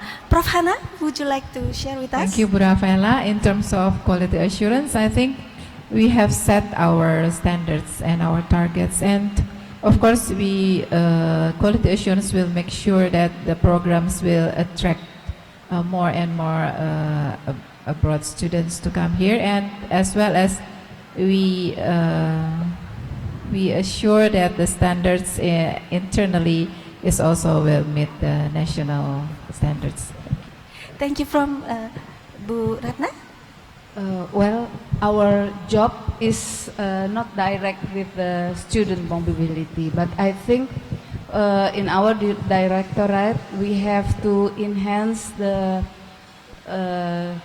competency of the academic staff to teach in English, because as we knew, we have international classes, but it is still a challenge that every lecturer can speak good language, good English, I mean. And I think maybe indirectly we can also persuade the faculties to develop study programs which are unique Indonesian. So it is an attraction for foreign students to come here, because if we compete with normal curriculum, we are just a normal university. Thank you. Yeah, thank you, Bu Ratna. Bu Melda, you already shared a lot with us, but maybe you can add some. Okay, so I really strongly agree with Ibu Ratna, because actually our strength not only just to have courses in English, but also the very unique courses that only can be found in Indonesia. We have many foreign students coming here to Indonesian studies, not for any courses taught in English. So our priority, of course, now we are having a lot of cooperation with various universities in Japan, Korea, also in Europe, Australia, but not so many with America, with US. So now we just had a discussion with the Director General from the Ministry of Foreign Affairs. Rector and him actually already agreed to extend, our university to go to expand our collaboration there. And as the main purpose of us, actually, we like to improve the student mobility, not just the traditional mobility like student exchange or study abroad, but more a very innovative way, like study tour or internship or summer school that can have credit earning. So that's our our effort now, to have discussion with all various partners that we have. Yeah, thank you. Okay, thank you. So it looks to me that actually Universitas Indonesia is more than ready to do this student mobility with our infrastructures, but we are still perfecting ourselves, yeah? And again, for students of UI, remember you have the opportunities and the scholarships to do study, to go abroad and spend 1 or 2 semesters abroad. And for foreign students, you have the same opportunity of coming to UI and study at UI. And to conclude, I would like to thank Ibu and Bapak for joining me and share a lot with us. So I hope this information will reach the targets so we can also increase this internationalization of UI. Terima kasih. Yeah.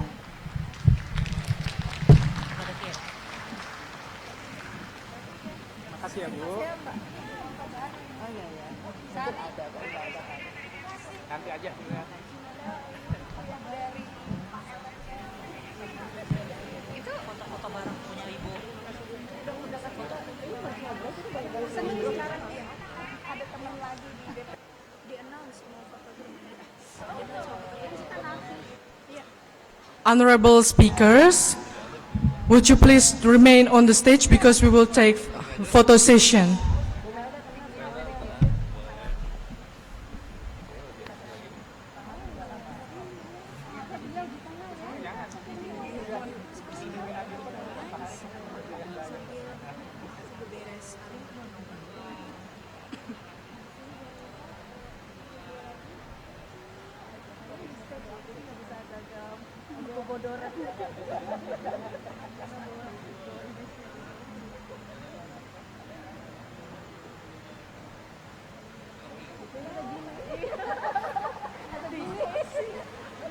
Thank you. Please give a big round of applause. Honorable ladies and gentlemen, this is the end of the first talk show session. We would like to extend our gratitude once again to all our distinguished speakers and participants at this event today. We will pause for the lunch break, and then afterwards we will return for the second of our talk shows. To all our honorable guests, we invite you to take the lunch that are already served.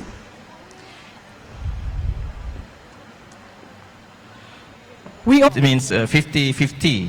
So regarding this value of number or high achievement, we have to ask our partners not only to think about academic merely matters, but also non-academic, meaning that we can talk about business, we can talk about trainings, we can talk about certification programs, we discuss about how to manage all the assets in the university that we can sell to our potential partners.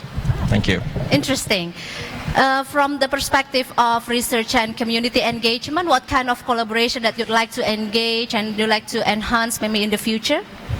Okay, Dr. Riri, thanks for the question. It is very interesting indeed. From our perspective in research and community engagement, we see that the collaboration is key indicators to increase the research performance and increase the publication and extra. So this is very important, and how we can boost this cooperation amongst national and international partners in order to increase our research and community engagement activities. So what I can describe here at the University of Indonesia level, we have two policies on the research themes. One on the creation of knowledge and technology, and then the second themes, the major theme on the research and community engagement is about accelerating the nation development, how we can produce many research, many community engagement, community services that can solve the nation problems. Both themes has been supported by DRPM, Directorate Research and Community Engagement, and we offer this theme to our international and national partners. Many ways have been conducted by DRPM. Namely, for few, we have a regular discussion with the top policy makers in the government side, and we invite industry and academic communities how to respond and how to engage with policy and action plans of the government and how we can accelerate the development. This is to increase national collaboration, increase the triple helix, the cooperation between government, university and industry in order to boost national performance. On the other hand, we have international collaboration with many institutions and higher education. For example, currently we are managing many international grants from United States aid, US aid, Australian aid. We also have from the industry side, Kawasaki, from a international others institution. This is what I'm trying to say, to show a sample of that. So we believe at the end of the day, collaboration needs to be increased in order to produce a significant impact for knowledge development and for the nation itself. It will increase the performance for both partners, and then increase the collaboration in terms of research output, like publication, and then staff exchange and extra. So we see that the collaboration is very important aspect to increase the research and community engagement services. Okay, thank you very much, Dr. Ali Brawi. So, up to now we learned that we have so many kinds of collaboration, not only academic but non-academic, not only nationally but also internationally. But also we have to notice that UI is not only focusing on research publication but also on innovation. So that's why next to me is the Deputy Director of Innovation and Business Incubator. So maybe Ibu Nurul Safitri, you could tell me about the key initiative in terms of collaboration and business innovation and incubator. Okay, thank you. Related to innovation, we focus on a strategic objective of Universitas Indonesia, that increasing the culture and quality of research, entrepreneurial spirit, appropriation innovation, to support or to provide solution for the global problems of our nation. So our program in Directorate of Innovation and Business Incubation is related to support the strategic objective of Universitas Indonesia. We have during this year, we focus on consolidation and creating a climate for innovation and entrepreneurship. And start to 2017, we focus on strengthening the implementation of our work program. So there's some programs that we create. First, we doing organizational reinforcement, because we has just changed from Directorate of Partnership and Business Incubator to Directorate of Innovation. So this is new for us. So the first thing we do is doing organization reinforcement. And then we building a roadmap of innovation development. And then we develop many programs and incentive for innovation and entrepreneurship. And then develop an integrated information system for innovation and entrepreneurship. Develop curriculum that support innovation and entrepreneurship, and then we will develop IPRs service center, and the last establish the innovation center. So this is the focus of our task in this year's. Thank you.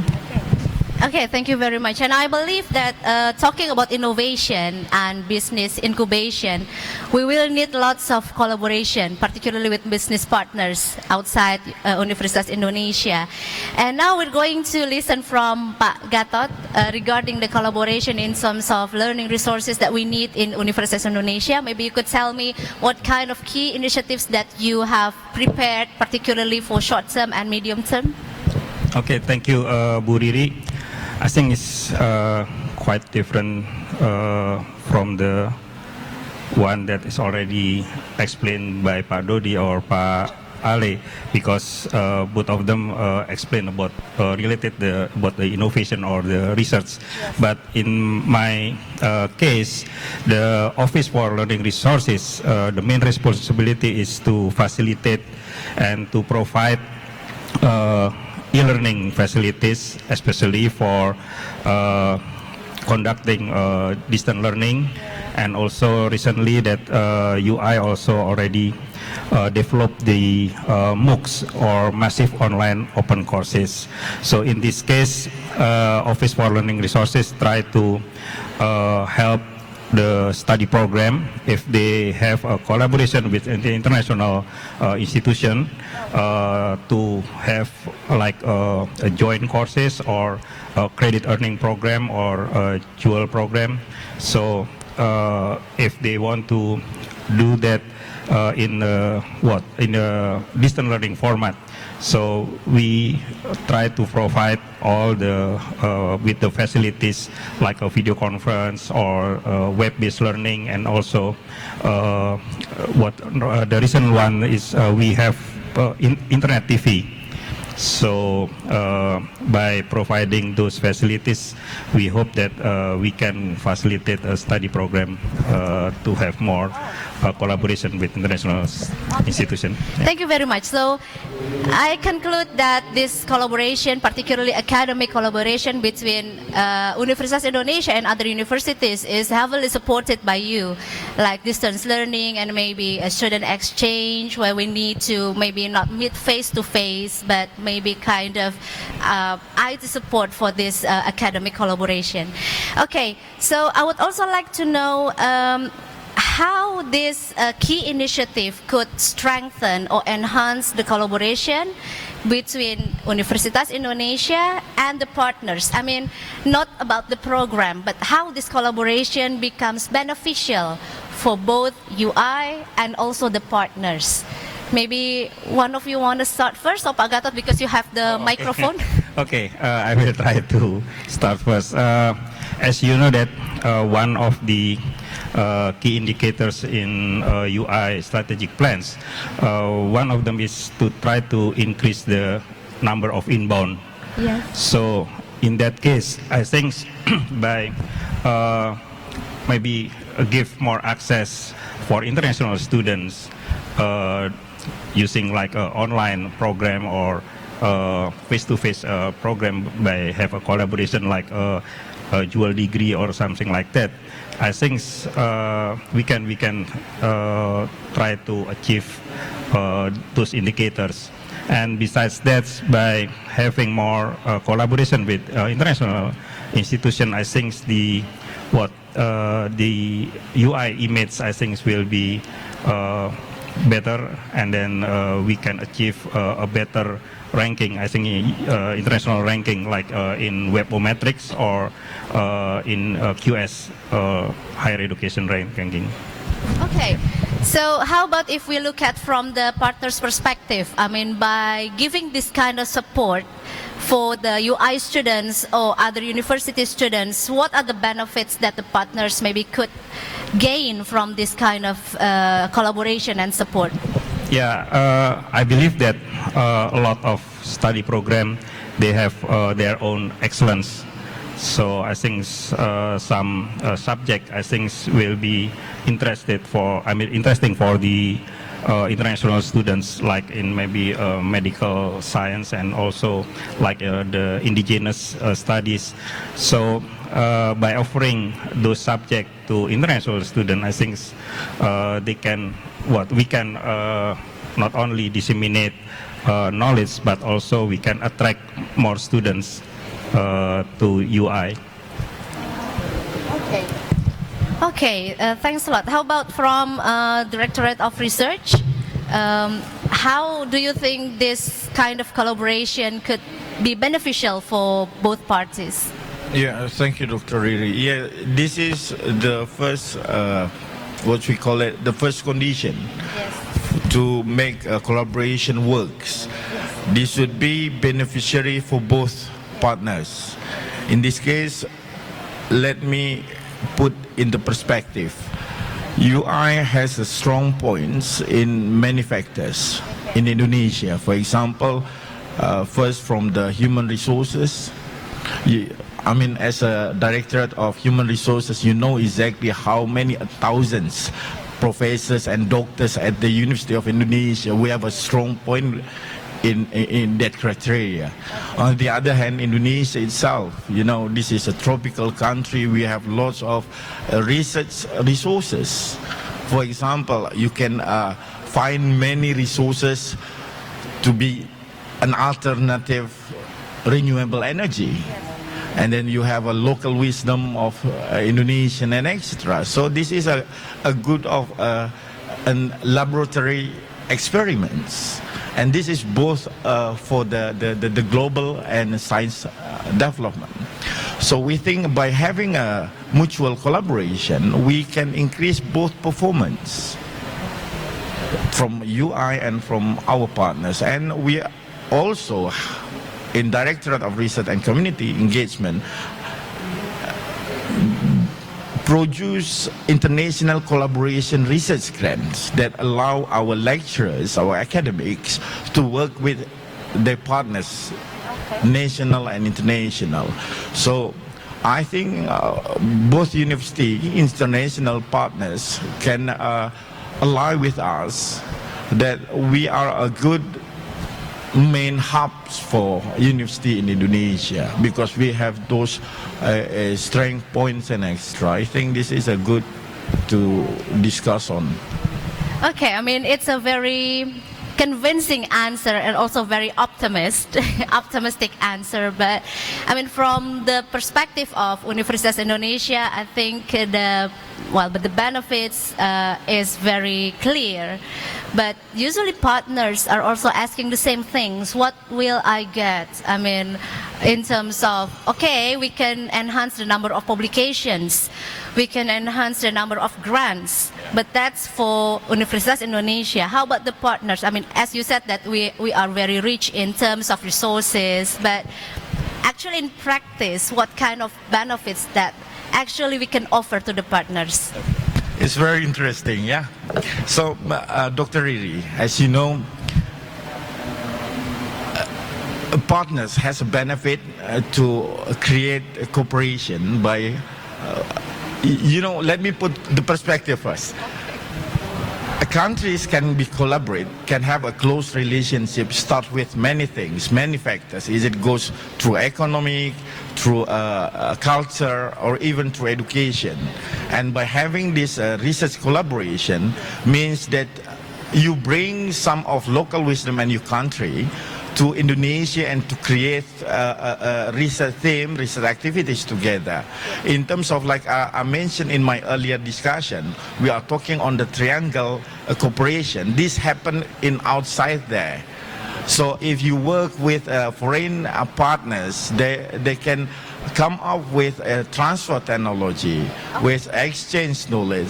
And also this is how we can moving into a further level, into the economic strategic view, that by having this education collaboration can boost the other area of collaboration, including the industrial and economic and etc. So I think this is a benefit for our partners outside there. And the other hand, this is just a few from one side. On the other side, as you know, the benefit on publishing together, researching together for the global issues should be much more easier to have a different perspective from different university, different researcher perspective.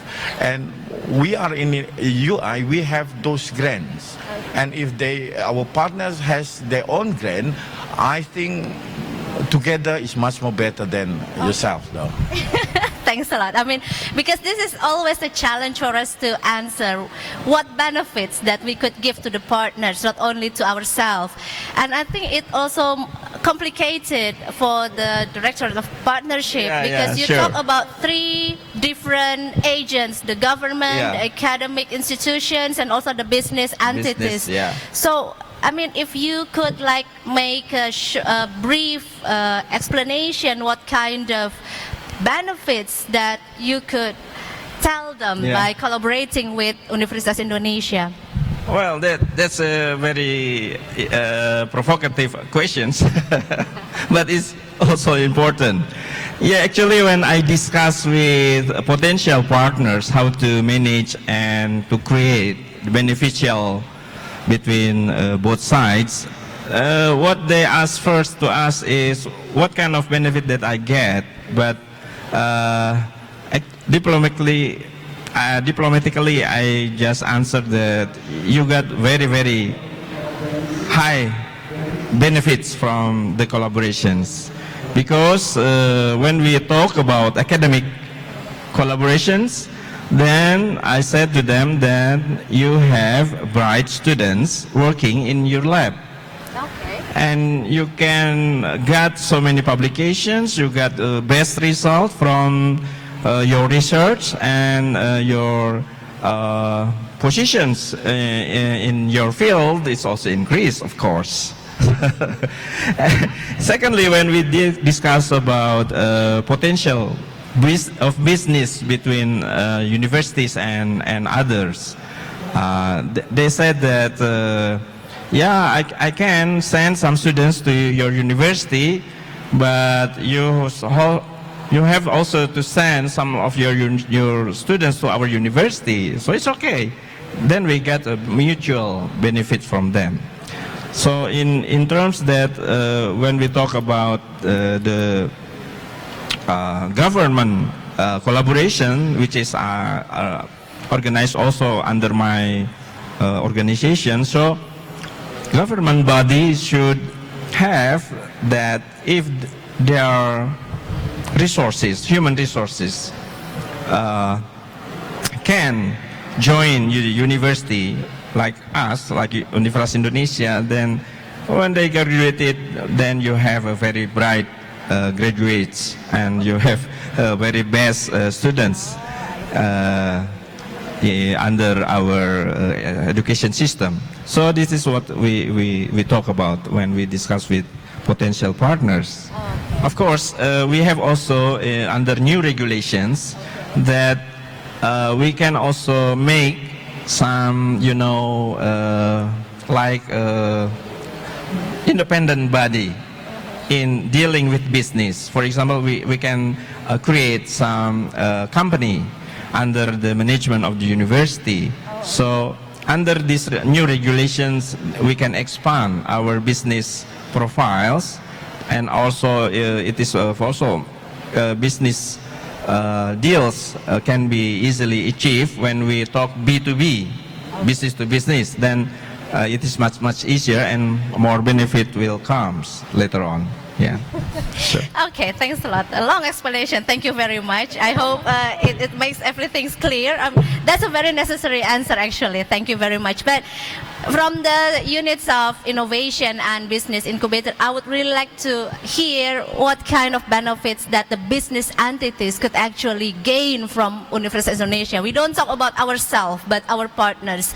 So how can your collaboration, you can convince them that this will be beneficial for the partners?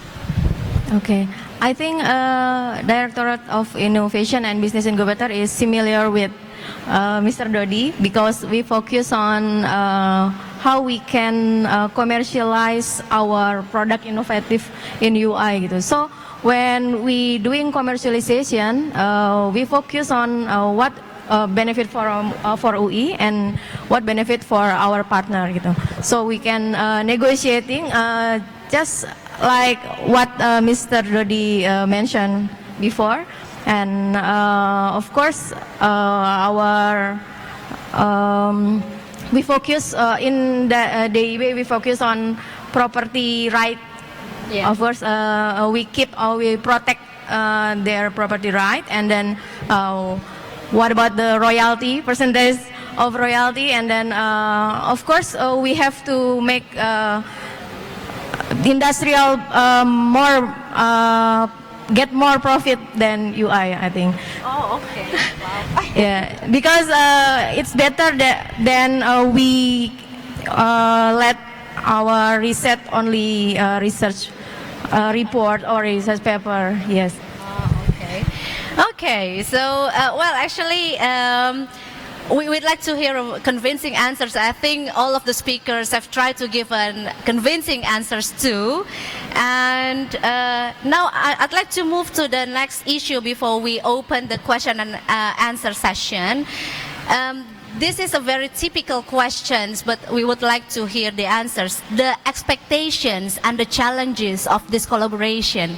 It could be anything, or it could be regulation, it could be culture maybe, it could be budgets. So what kinds of expectation that you'd like to see from this collaboration, as well as the challenges that you think that it is very important to deal with when you make collaboration with the partners? Maybe Ibu Nurul could start first.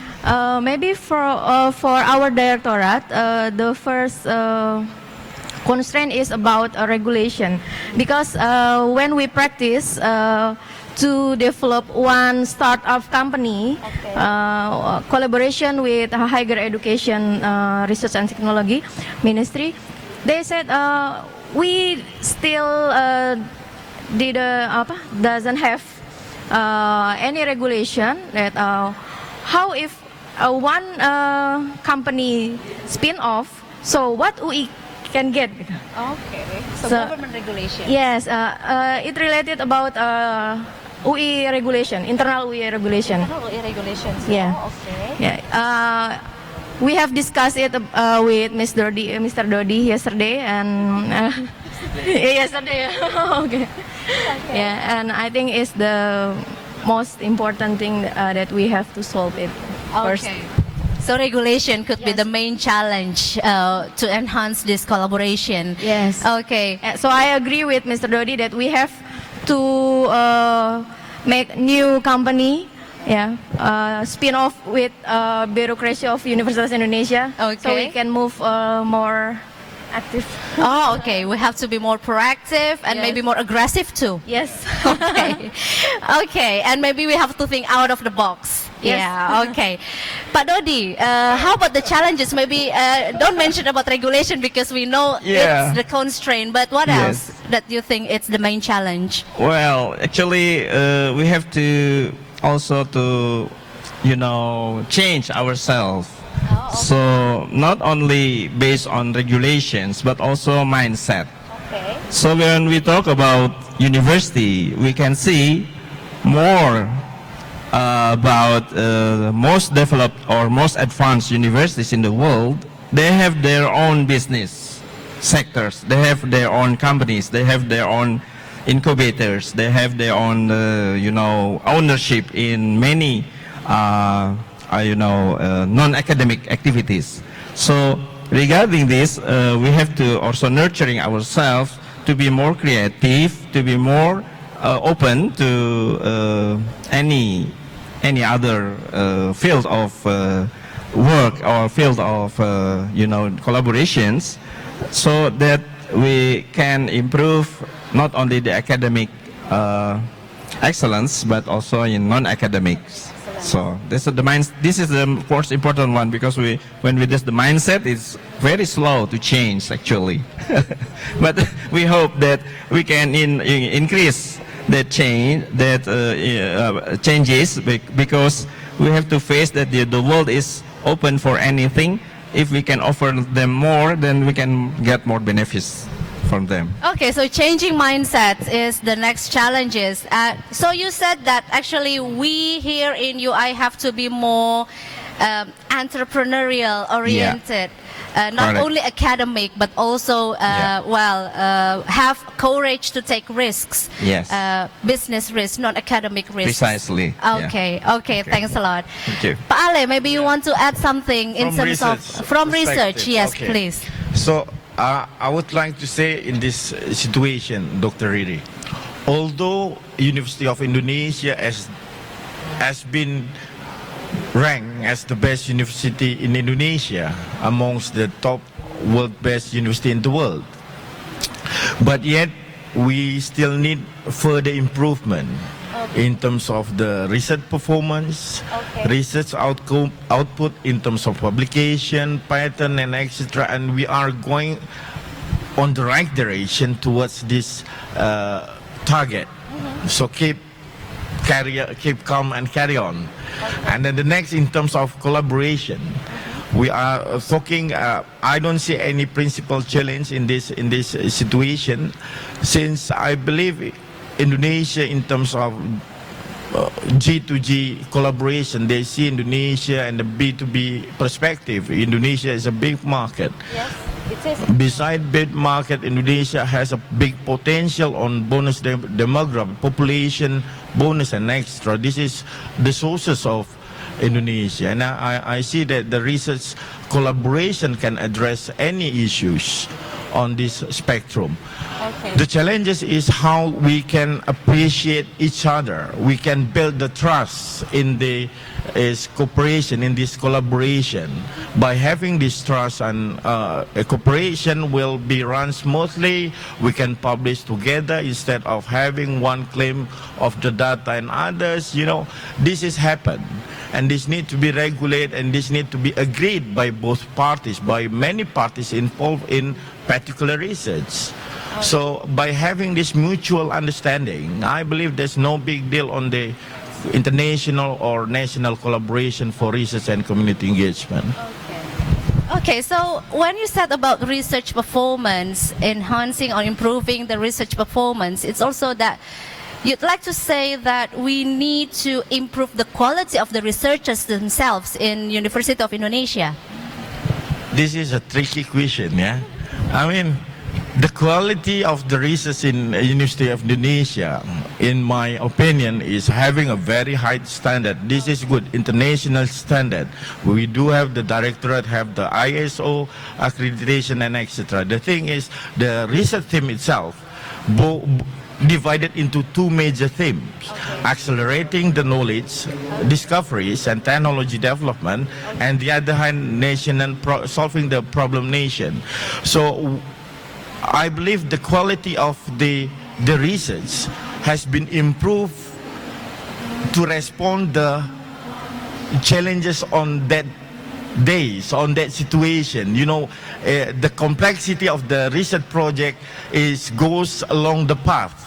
So I see that we are on the right path. We have the very high profile quality of the resources. No worry about that. And then I believe that this, in terms of international collaboration, of national collaboration, for sure I can guarantee that you can account on UI. Okay. Yeah, I think the partners should know about that. So if they want to collaborate with UI researchers, I mean, they don't have any doubt about the quality of our researchers. Okay, thank you very much. And how about Pak Gatot? I mean, the challenges that you face when you build the support system for this collaboration. Yeah, as you know that in terms of teaching and learning process, I think we can say that e-learning will establish learning without movement. So yeah, so it means that we can provide education or teaching and learning process without looking for the limited capacity of classroom or something like that. But as you know that the main problem, I think, is the number of content that should be provided by the study program. So I think the main problem now is how we can encourage or push the study program to open their excellence for international students. So they want to learn in UI. We can see that technically I think we don't have any problem because UI has the biggest bandwidth among the university in Indonesia, so we don't have any problem in technical aspect. But now if we try to use analog with a toll road, UI already provide the toll road, but now is the problem how the study program want to drive their car through that road. So the message is for the partners, don't worry about the technical things that UI has, because we have a very excellent technical support. But I think it's again about mindset. that we used to do business as we used to do. Now we have to move to the next stage. Right. Okay, thanks a lot. Now I would like to open this session to the floor. If you have like questions to the speakers here, I would like to have to give 3 opportunities because of the limitation of the time. So if any of you have questions for the speakers, please do raise your hands and you can say your name and where you come from, and then you can give the question. Anybody? Nggak ada pertanyaan. Maybe the partners want to ask about something? Or everybody is convinced with the answers of the speakers? No one? Yes, everybody convinced? Good? Okay. So then I will ask you one more thing. Okay. Okay. Well, it's surprising because if I were the audience, I would like to still exploring about the benefits that I would get from UI, because UI has a big name. But is it actually the big name? The name is so big, or actually you could give me something better than that, not only the name. So okay, so what kind of collaboration that will be the main focus of each of the units of the speakers? What kind of collaboration, I mean, what kind of partners that you would like to focus on in the short term and in the midterm? What kind of projects that you would like to embrace in the short term and in the long term? So please, maybe Pak Gatot, you have the microphone. Yeah. Okay. In terms of the learning networks, I think UI already become a member of the GDLN, so Global Development Learning Networks. So we try to share any issues in any topics, and then also UI also becomes a member of APRU, Asia Pacific Rim University, and in that network, especially in my case, we try to develop a MOOCs program together. So last year we tried to initiate one course that will be delivered as a MOOCs program between UI, University of Malaya, and Hong Kong Science and Technology. So among those 3 university, we try to develop one course, and then we offer it in MOOCs like Coursera or EDX, and can be accessed by any people in the world. And I think a collaboration with a specific university, international university, I think is also helpful for the study program, especially if they have we call it an international program, or a collaboration in teaching and learning, and also joint courses. Okay, so enhancing the membership in certain networks is very important, as you said, in the future. Okay, thanks a lot. Pak Ale, maybe you want to say something in terms of this? Under research, we believe that we are looking for partners that having the same interest. You know, Same interest. The collaboration start from researcher to other researcher, and then move to the next level, faculty to faculty, and the university to university. Either the researcher can be collaborate working together in particular theme, or either the theme itself can attract many researchers around the world. Yes. Then we believe that having this collaboration with mutual benefits for both, and then a trust can be created during the process, we believe we can produce and we can bid the international grants, for example.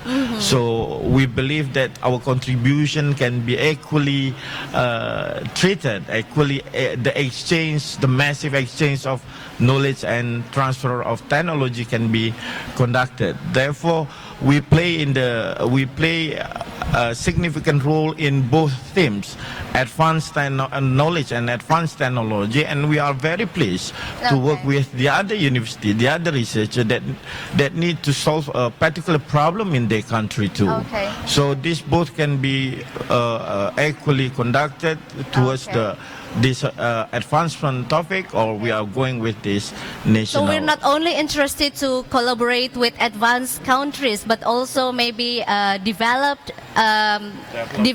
and underdeveloped countries. Yeah, I mean, for example, in terms of ASEAN community. Yes. Era, Indonesian has a position in which we are in grouping of the advanced country in ASEAN, but we have the secondary cluster that need to be work together in order to improve their country performance. And I see that Indonesia UI can play this strategic role to help the ASEAN within the ASEAN community. Oh, that's great. Okay, thanks a lot. Pak Dodi, the collaboration agenda in the short term and mid term? Yes, we have a big agenda in the future. Hopefully, we can increase our business units in the university, and we would like to ask our existing partners to also join in any kind of business activities, and also we can offer some kind of same opportunity to our domestic partners also. We have a plan to, for example, when you see our master plan, that formerly we have a plan to build some kind of apartments. Apartments. Yes. Okay. And also we would like to build some kind of faculty members leisure facilities, sports centers, and also we want to have our own data center. So there's some kind of big projects coming in the next year or next 2 years, but in general we would like to increase our performance in non-academic affairs. So not only in research and also in innovations and also supporting academics, but also we need support from potential partners to do business collaborations. Yeah. Okay. Thank you very much. And Ibu Nurul. Okay. For our directorate, we focus on, we will doing collaboration with other parties, and we focus on four things. First is all about activities that related to promoting student innovation and entrepreneurship. And then the second is all collaboration that encouraging faculties innovation and entrepreneurship. And we focus to collaboration that can supporting our innovation and entrepreneurship. And then we focus on industrial collaboration. So in this week we doing collaboration with Tokopedia, one of the biggest e-commerce in Indonesia. We doing joint workshop. So they will teach our student to make a business online. Oh, okay. For example, and then soon we will join workshop with National Instruments. They have one program we call Planet NI. So they will give a workshop to our student how to commercialize innovative product, and they will support part of machine for it. And then we also doing collaboration with What Wani Foundation, one of foundation that focus on entrepreneurship from India. They have program National Entrepreneurship Network. So this is the next collaboration. Yes, next agenda. I think so. Thank you. Okay, so actually we are approaching to the end of the session because it's almost 2 o'clock. But before we close this session, I would like to make some conclusion, if you don't mind. Please. The first conclusion that I make is that kind of collaboration is not only in the terms of academic, but also non-academic collaboration. In terms of academic collaboration, we have research. But in terms of non-academic, we have like community engagement, business collaboration, government collaboration, etc. So UI invites all collaboration, not only in terms of academic, but also non-academic collaboration. And the second conclusion that I make is that UI is very interested to make national, both national and international collaboration. So we open ourselves not only to Indonesian institution but also international institution, and in terms of international, not only with developed countries but also with developing and underdeveloped countries. So, but the main things is that the collaboration should be beneficial for both parties, for the UI and also for the partners. And I also note here that the main challenge that are faced in this collaboration is changing the mindset. So the mindset may be a mindset of our internal aspects here is need to be improved, that we are not only good in academic, but we also have to be more proactive and more aggressive in developing and enhancing collaboration with others. And the second one may be our own regulation, could be the constraints, but I'm sure that we're dealing with that and improving the regulation. But the last point is, don't worry about first the quality of UI researchers. We have good researchers here and also good people, good employees in UI. So don't worry about that if you want to make partnership with UI. Don't worry about technical supports, because technical supports in UI is everything is good. Yeah. And of course that UI values the benefits of collaboration, not only for UI itself, but also for the partners. I think that's the conclusion that I could make this afternoon. Thank you very much for listening, and give applause to these 4 speakers this afternoon. Thanks a lot, Bapak and Ibu, and also to all of you, thank you very much. And I would like to close the session with Assalamualaikum warahmatullahi wabarakatuh. And again, I hand over the session to the MC. Thanks a lot. Thank you to Mrs. Riani and our distinguished speakers today. Honorable ladies and gentlemen, now we are going to proceed to the third session. This will be filled by the representatives from the Social Science and Humanities departments. I am pleased to invite the Faculty of Economics, the Faculty of Humanities, the Faculty of Law, and the Faculty of Psychology to now prepare to give their presentation within the presentation room. Afterwards, we will move on to our last panel presentation session at today's event by the representatives from the Graduate School, the Vocational Program, and the Faculty of Social and Political Science. Honorable ladies and gentlemen, I'd like to remind you that at 6 p.m. today, we will have welcome dinner session. So for now, please enjoy the panel presentation within the presentation room, and we will come back again at 6 p.m. for welcome dinner session. Thank you.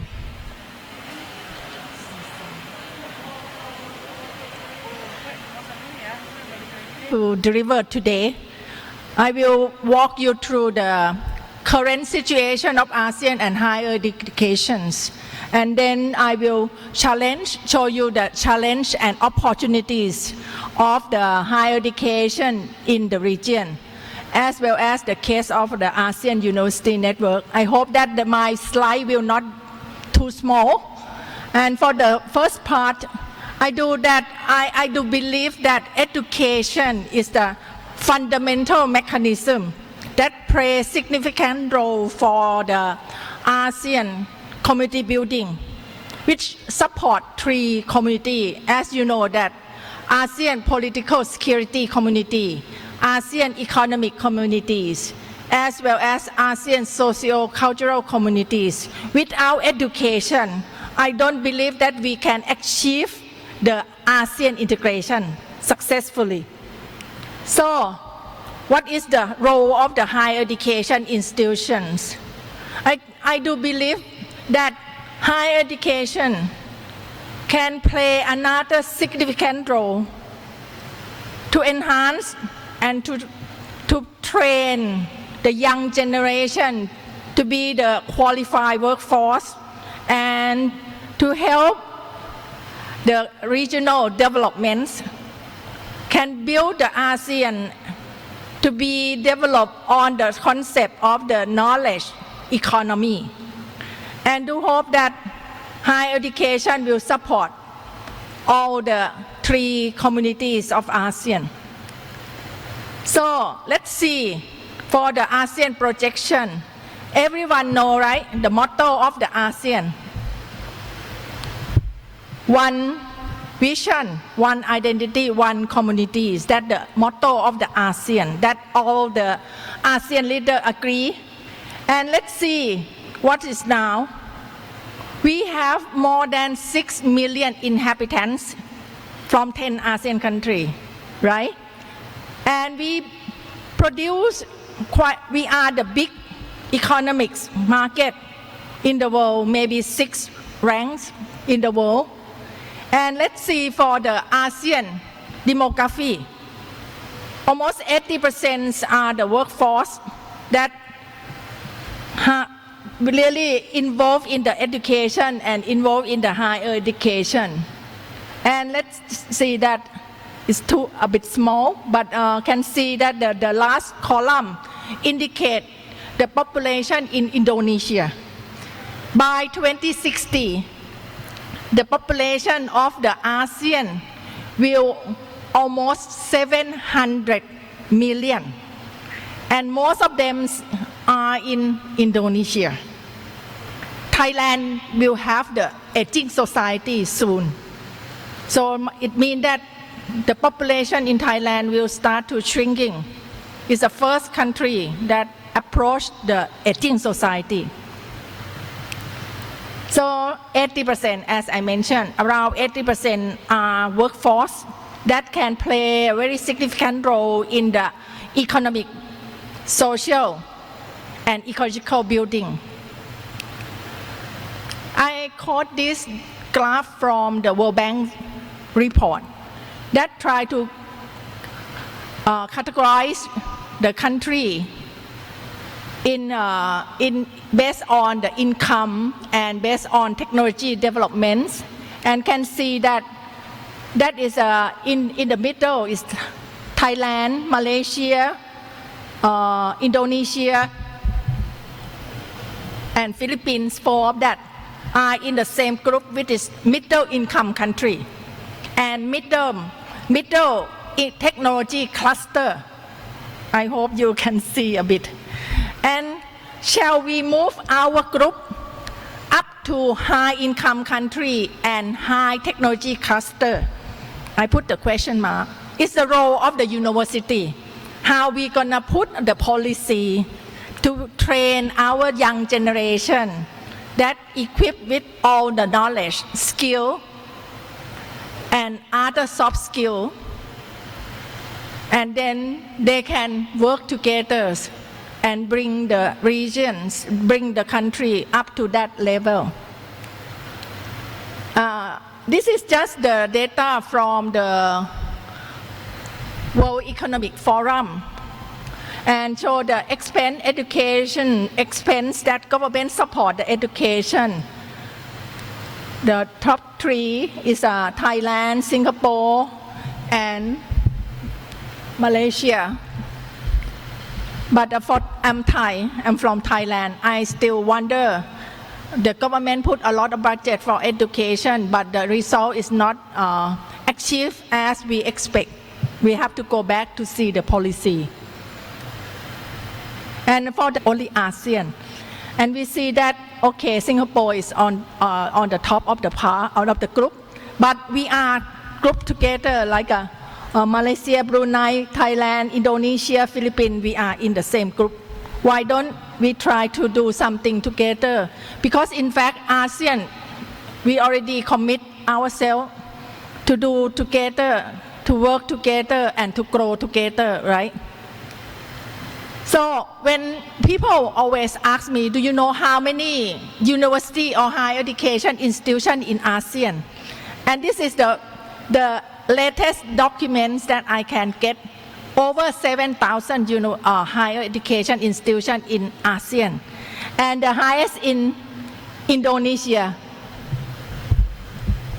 You see that Indonesia is almost 4,000, 3,800 higher education institutions, which is including the college, which is a big group. And you have a lot of opportunities to work among our group. This is quite small, but just try to highlight 3 groups of the cluster, which is low and low middle income country, middle income country, and high income country. For the on the top, which is CLMV, Cambodia, Laos, Myanmar, and Vietnam, they are in the group of low and low middle income country. And the education policy emphasize more on education reform, emphasize more on the quality assurance, developments, and implementation. For the second group, which is middle income country, including Malaysia, Thailand, Indonesia, and Philippines, the policy of higher education is emphasized on quality improvement, as well as promote internationalization profile. So that is the policy, very clear. Cutting edge research and innovation can see clearly from the government point of view. So I put this because I would like to remind everyone that education system is different from one country to another country, because there are different factors that involve the education system in terms of the social, political, religious, or philosophical concept. Therefore, we need to respect all kinds of education system, but they need to base on the quality. And the second part, I will try to share idea what is the challenges and what is the opportunities of university consortium, how to working together, and can see that there are a lot of opportunities in the region due to the ASEAN leader agree on the MRA, which is mutual recognition agreements on 8 professional career, which is engineer, nurse, architect, surveyors, medical doctor, dentists, accountants, and the newest professional is tourism. So 8 professional career is already been agreed that all of them can mobilize in the region. So there are the opportunity for university to working together how to make sure our students, our graduates qualify. They have more employability in the region, not in the country, but in the region. So what is challenges? I do hope that everyone know that on 31st of December, we will be ASEAN Economic Community Integration. This is only the first community that we're going to work. And therefore, there are challenges to the higher education, a bit small, but I try to pick up the highlight one. In fact, I could not see as well.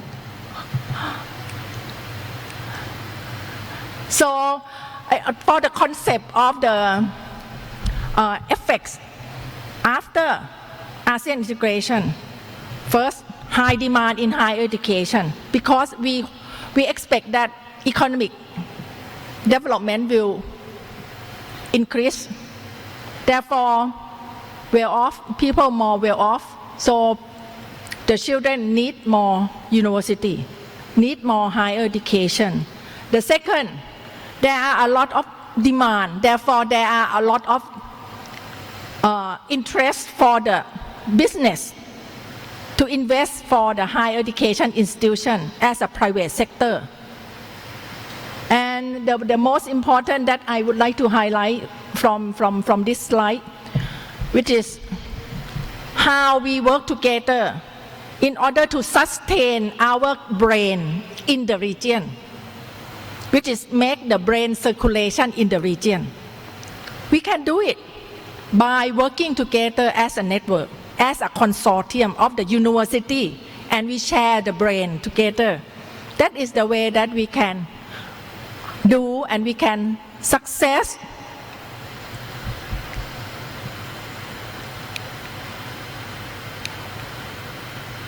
And why do we have to change? Why do we have to get together as a university consortiums? I try to draw this model because I would like to show that there are two sides of the coin. One is internal force inside the university, which is a vision, mission, culture of university, as well as the situation that university become autonomous university, have to do the governance, have to do so many things. That is internal force for the university.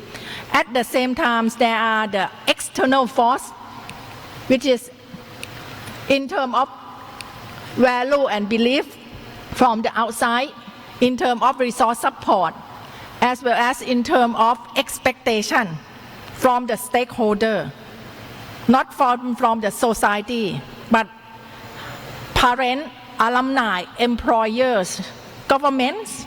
They are also expect our product, which is the graduate from the university, to meet their needs, which is diverse.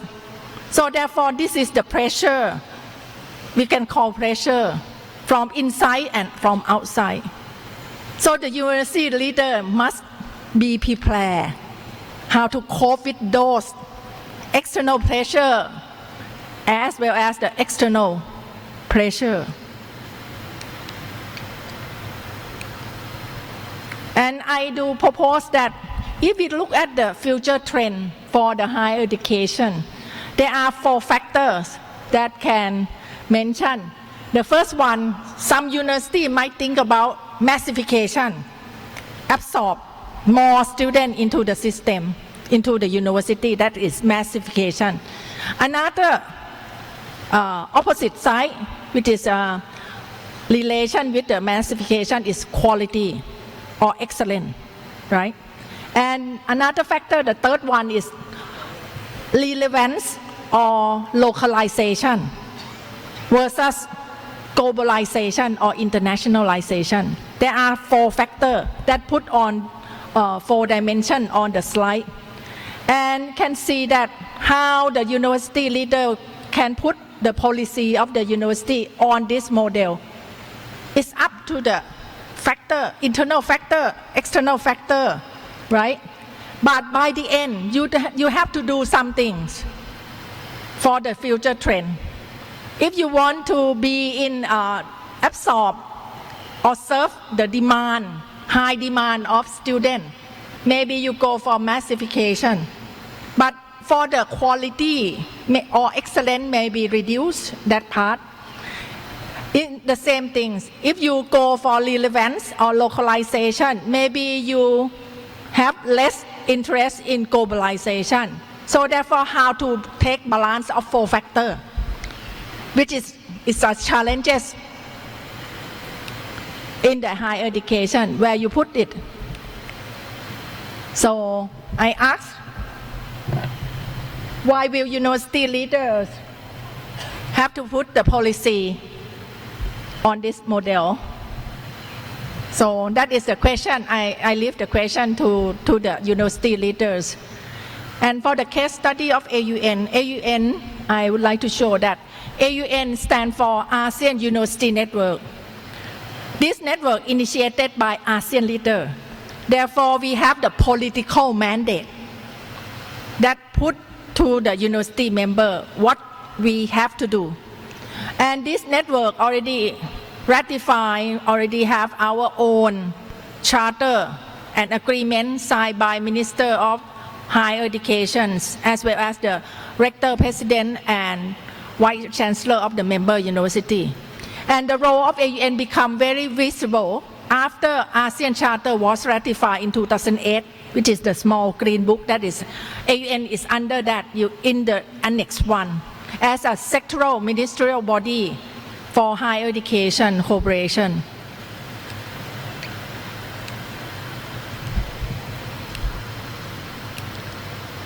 This is the mandate. So to promote, to strengthen the existing of university among the university in ASEAN and beyond, and to promote cooperations, to promote the ASEAN awareness and serve as the policy body for the higher education cooperation. That is the mandate from the ASEAN.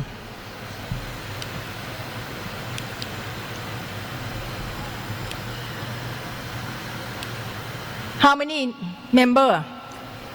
Now, there are 30 members from 10 ASEAN countries. You can see from Indonesia, it's only 4 universities. They are undoubtedly, they are the best in the country. UI, Universitas Gajah Mada, Universitas Airlangga, and Institute Technology Bandung. All 4 are the top university in Indonesia. The same as other country. They are all the top university.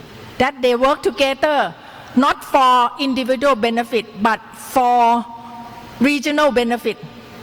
Work together to promote, to enhance the ASEAN community building. That is the main task. Therefore, 30 of us work together without any support from the government. So I try to show you from the QS Asia University ranking 2014 to 2015, and this is all the university under the AUN. You can see that Universitas is in the 9th rank among 30. And Universitas Gajah Mada on the 14th rank on the QS Asia, Asia ranking. So you see that in the group they are the top, and they work together to promote the cooperation, to promote higher cooperation and mobility. So we conduct the cooperation through 4 stakeholders, which is university leaders, academics, students, and we work with the dialogue partner. And we emphasize on internationalization. We emphasize on the quality of education, which is harmonization, and we also promote the mobility. And under the AUN, there are 10 thematic networks, which is specific network.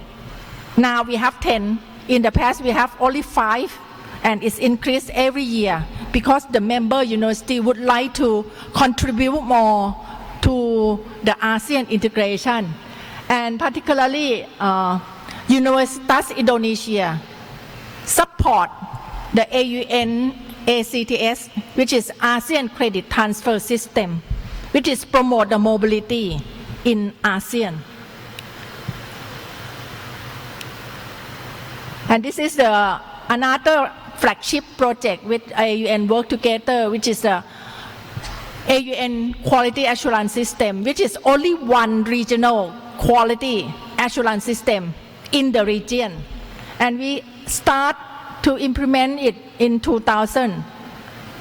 And now we come very far. There are more than 160 programs has been achieved according to the system and standard. And we have more and more requests. And now we open up to non-member, which is applied to be associate member. Now it's more than 16 universities in ASEAN apply to be the associate member of AUN Quality Assurance Network. This is a bit too small, I will skip, yeah. But anyone would like to have this set of PowerPoint, please feel free to contact the organizer. And the next one, I would like to sell this idea for the mobility or credit transfer system, ASEAN credit transfer system.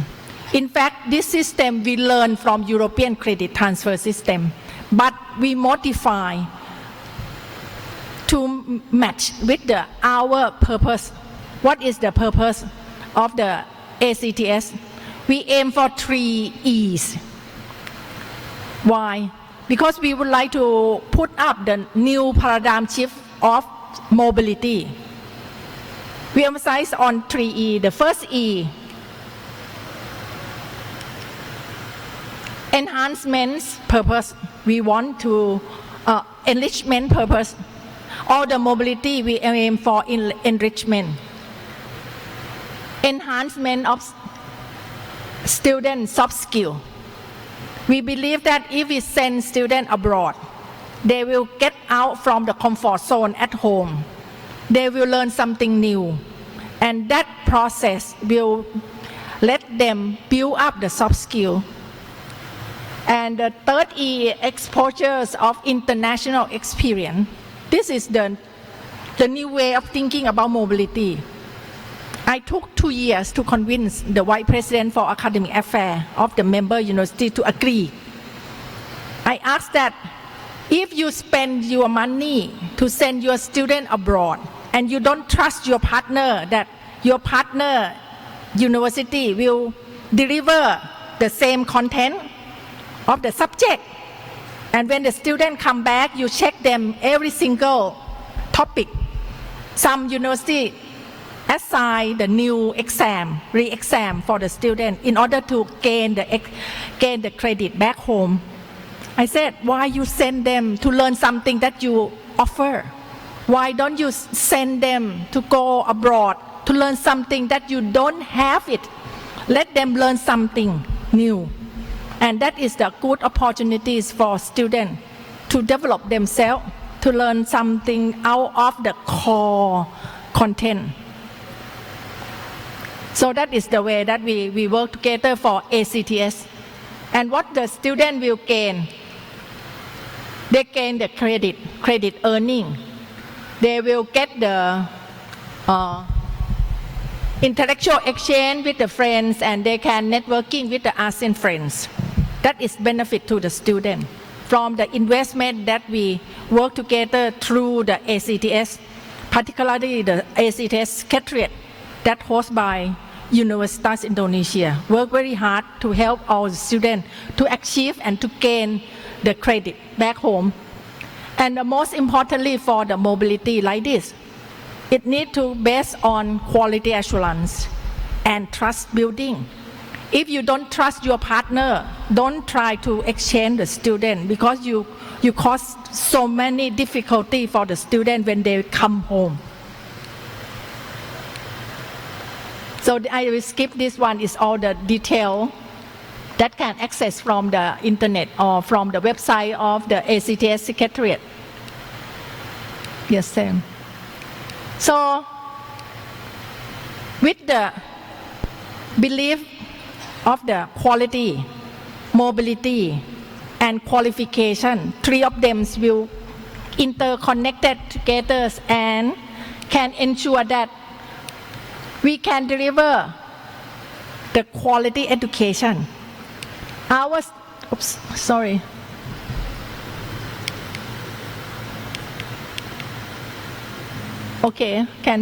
We can deliver the quality education. Our students, our graduates is qualified, and they can be able to mobilize or to work in the region. So therefore, I just put the questions for the last slide. University network can enhance the quality higher education gap. That is the belief. And we work together, and we can see that since we implement the QA system in 2007 on voluntary basis. And after that, we can see that our achievement can improve the quality of program, and hopefully that by this year, under the SHARE project, we will get the support to develop the institutional assessment by learning the experience from Europe. That is the ultimate goal. So QA and ACTS will help the mobility in the region. So that is our core value. We believe in working together to support, to enhance the ASEAN community building. All the president, vice chancellor, and rectors of member university think the same thing. By cost sharing basis, we work among us by cost sharing. So that's all. Thank you. Thank you so much. Yeah. Thank you, Professor Dr. Nantana Gajaseni, for having that fruitful talk with us. Would you please remain on the stage? Because we would like to invite to come onto the stage Professor Dr. Insinyur Muhammad Anis, Master of Metallurgy, to hand in the token of appreciation to Professor Dr. Nantana Gajaseni.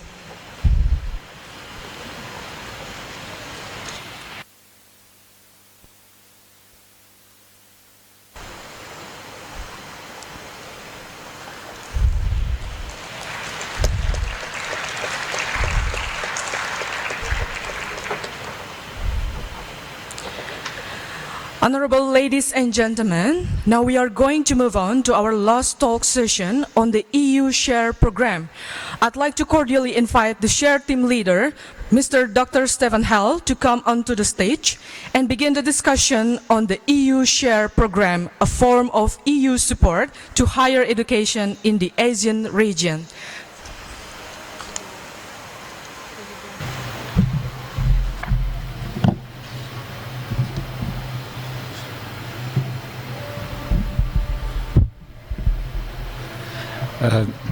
Mr. Rector, Professor Muhammad Amis, Professor Melda, ladies and gentlemen, let me thank the organizers first for the privilege of addressing you tonight. My name is Stefan Hell. I'm the team leader of the SHARE program, which began just a few months ago. And I've been indeed invited tonight to say a few words about this program, which is perhaps the largest EU-ASEAN cooperation project in higher education. I'll first make some general remarks about SHARE, the nuts and bolts, if you will. Then I'll explain a bit more in detail what SHARE is about in our 6 what we call result areas, before concluding with some words on outcomes and potential impact. Let me begin with the general and the specific objectives of this SHARE. SHARE's overall objective is to support ASEAN on its path of harmonizing higher education in order to boost quality and mobility and ultimately employability and competitiveness. You see that this matches exactly with what Ajahn Nantana was explaining so eloquently before me. We can break this down into 4 aspects. Firstly, strengthen regional cooperation, enhance quality, competitiveness, and internationalization of ASEAN higher education institutions, contributing to an ASEAN community from 2016. Secondly, harmonize higher education in ASEAN by creating ASEAN higher education frameworks, building upon and sharing EU experience. Thirdly, support mutual recognition and student mobility among higher education institutions in ASEAN to strengthen people-to-people connectivity. And fourth and finally, encompassing the previous 3, SHARE is set to have an impact at policy, at institutional, and at individual levels. That means we'll address national and regional education policymakers, individual universities, and university managers and students. Now, formally, SHARE is a so-called EU grant contract. It has a value of 10 million euro. To give you a figure, half of these 10 million euro are reserved for a mobility scheme. I'll say something about that later. This SHARE is a 4-year initiative. It has a 4-year lifetime. It began this January, and it will run until early 2019. We've spent the past months setting ourselves up, and today we're at a point where we're starting our work in earnest. The SHARE Consortium is a group of organizations selected by the EU and ASEAN to implement SHARE. It consists of the British Council, which leads the consortium, DAAD, that's from Germany, Campus France, French as the name says, EP Nuffic from the Netherlands, and two Belgian-based organizations, the European University Association and the European Network of Quality Assurance in Higher Education. We've structured things in the following way. The four key core partners, British Council, DAAD, Nuffic, and Campus France, all maintain offices in Jakarta, and each partner is in charge of one result area. In addition, we have a general coordination office, and this is hosted by the ASEAN Secretariat. It handles all the external relations, quality control, reporting, coordination, etc. Now we come to the real meat of SHARE, our result areas. Let me begin briefly with the result area 1, which we call policy dialogues. This result area is led by the British Council and is about addressing policy and technical issues and bringing relevant European expertise into the discussion.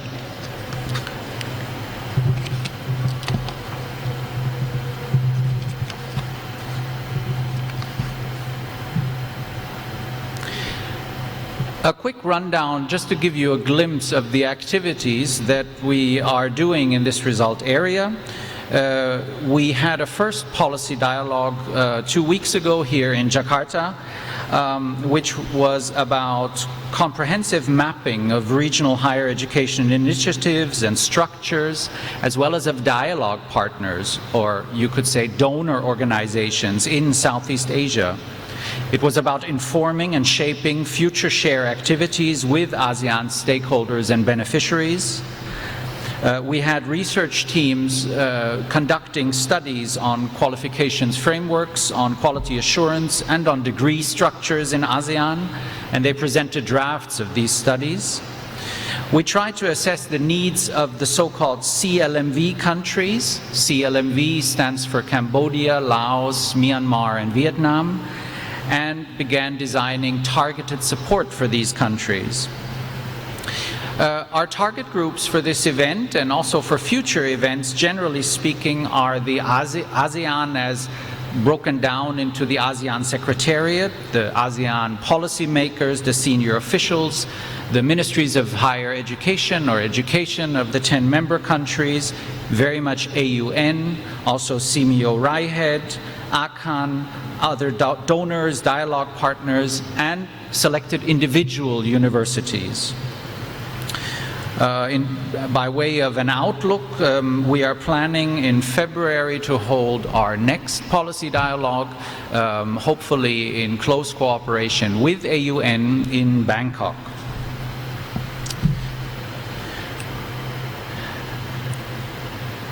Our second result area is concerned with ASEAN qualifications reference frameworks and ASEAN quality assurance. These are areas that are led in our consortium by the DAAD, together with EUA and ENQA, these two Belgian-based Europe-wide organizations. Their work, in a nutshell, is to support a politically endorsed regional qualifications framework for better comparability of degrees across ASEAN and ultimately linking with the EU. Background studies, as I just said, are ongoing on the so-called AQRF, the ASEAN regional qualifications framework, national qualifications frameworks, and on quality assurance in ASEAN member states. This all serves to establish, or better re-establish, a baseline for the further work. We have set up 2 expert working groups on qualifications frameworks and on quality assurance, and they meet regularly. They've already begun. Their next meeting will actually take place in Europe, in Belgium, and in Germany early next month. And then further, as an outlook over the next years, we will be implementing national workshops on national qualifications frameworks and looking at the alignment with the regional qualifications reference framework. We will be organizing trainings for QA agencies, that's quality assurance agencies, and for universities to prepare assessments and do training for assessors. We will do a pilot assessment of QA agencies and universities, looking to national dissemination workshops on QA systems and on the alignment of national and regional standards more generally. Moving on to our third result area, this is about credit transfer systems. It's very much about, firstly, an inner ASEAN credit transfer system, and then in a second step, perhaps a bit down the road, about linking this into a possible ASEAN-EU credit transfer system. Here, we are again mapping existing Asia-based credit transfer systems. Obviously, my colleagues of Campus France and of NUFIC are working closely with you here at UI on the ASEAN gold standard of credit transfer systems, the AUN-CTS. We are conducting a self-review on mobility in the ASEAN countries, identifying needs and exploring the extent to which the credit transfer system is actually used and is likely to be implemented. We are embarking on designing methods and tools for ACTS that maintain the diversity of the existing systems across the region and yet facilitate mobility. We are further developing an online platform, the existing online platform for credit transfer, again in very close cooperation with the AUN colleagues. And finally, a bit down the road, we are exploring the concept of an ASEAN-EU credit transfer system.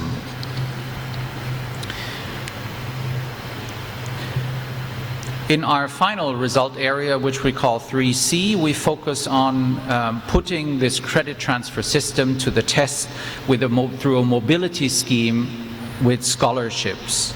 Under this result area, we are aiming at providing up to 500 scholarships for what we hope will create life-changing opportunities for ASEAN students to become ASEAN citizens and ultimately global citizens.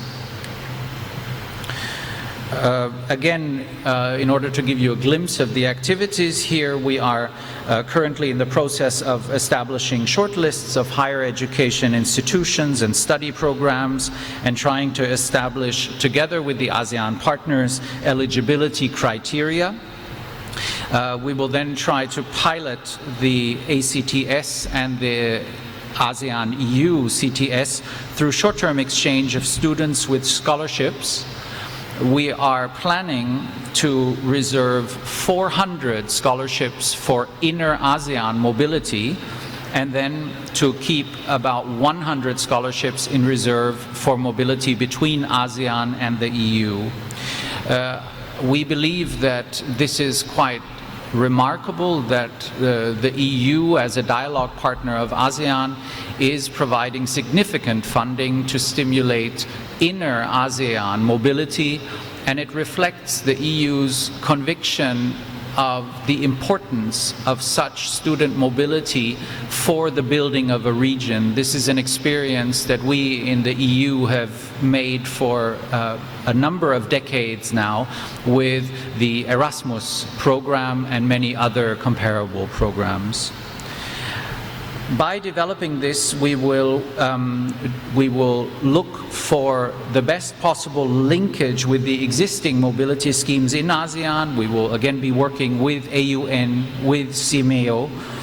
At the same time, we will of course aim for inclusiveness of the scheme, and we will provide assistance and training to ASEAN institutions to implement the credit transfer system and create a visible, sustained system for sharing good practice.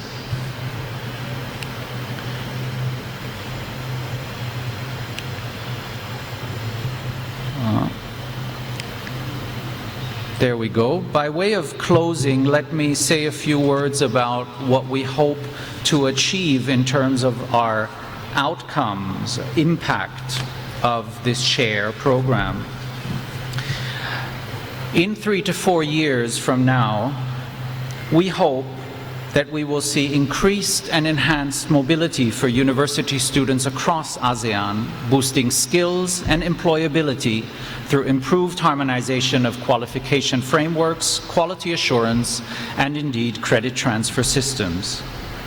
Secondly, improved equality in opportunities for exchange as students benefit from SHARE's technical assistance across CLMV countries, and thereby improving connectivity across higher education in ASEAN. And finally, strengthening of partnerships between ASEAN universities and at the same time increasing opportunities for partnerships between ASEAN and EU universities. And with this, let me conclude my remarks. Allow me to thank the organizers once again for this wonderful opportunity to give you this brief, rather condensed overview over SHARE, the opportunity to address you good night tonight. Thank you all for your kind attention. Mr. Dr. Stephen Hell for having that interesting talk with us.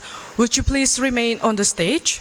Because we would like to invite Professor Dr. Bambang Wibawarta, SSMA, as the Vice Rector for Academic and Student Affairs to hand in the token of appreciation to Mr. Dr. Stephen Hell.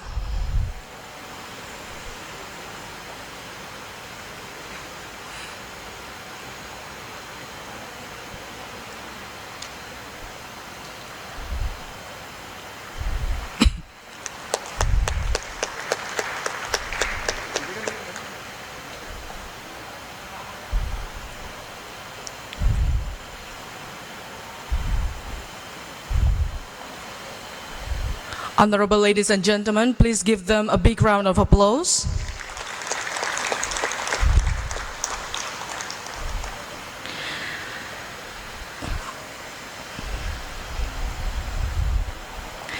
Ladies and gentlemen, to now bring today's event to a close, we will have a welcome dinner. But before that, it's our pleasure to present to you the cultural performance from the student choir of Universitas Indonesia, Para Gita.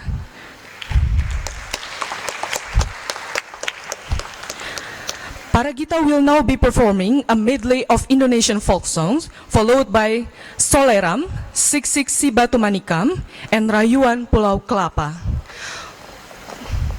Honorable ladies and gentlemen, please enjoy the performance we have for you from Para Gita Universitas Indonesia. Biar bisa ngeliat.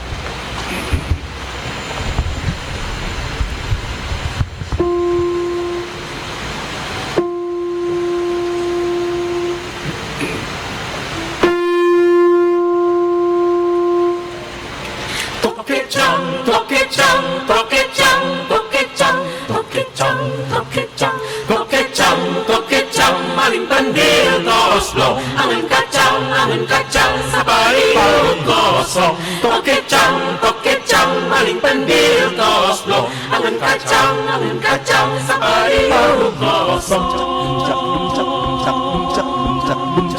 Sayang, si pakokaan, matego, gorokan. Sayang, oh sayang, si pakokaan, matego, gorokan. Sayang, sako mangebo tanaman, jauh mangebo bilele lako. Sayang, sako mangebo tanaman, jauh mangebo bilele lako.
burung dara burung merpati terbang tinggi di atas awan, burung dara burung merpati sayang disayang, anak dara yang di hati, aduh sayang, sayang, aduh sayang, aduh sayang, aduh sayang, sayang disayang. Burung dara burung merpati terbang tinggi di atas awan, burung dara burung merpati sayang disayang, anak dara yang di hati, aduh sayang, sayang, aduh sayang, aduh sayang, aduh sayang, kalau cari kawan.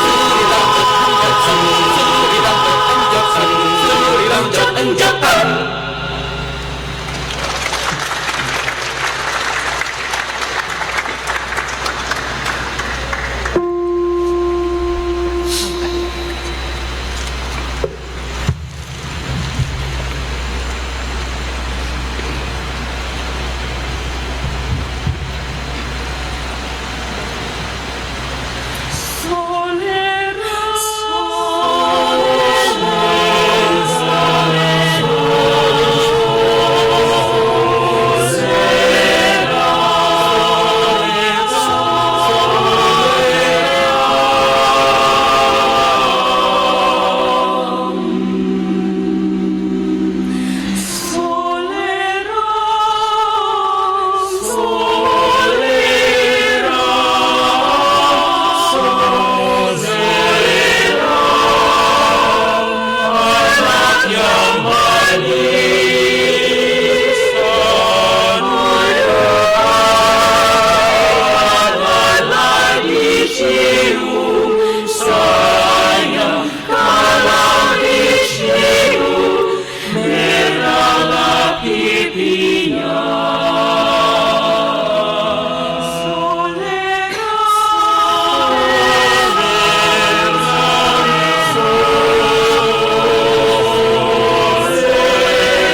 pong pong pong pong pong pong pong pong pong pong pong pong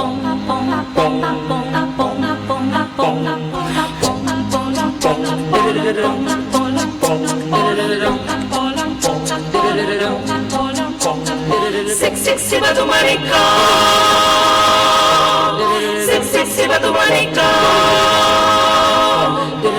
siksi batu manikam di parjoget suara manikotam di namaingan si pembakar jula jula, si pembakar jula jula.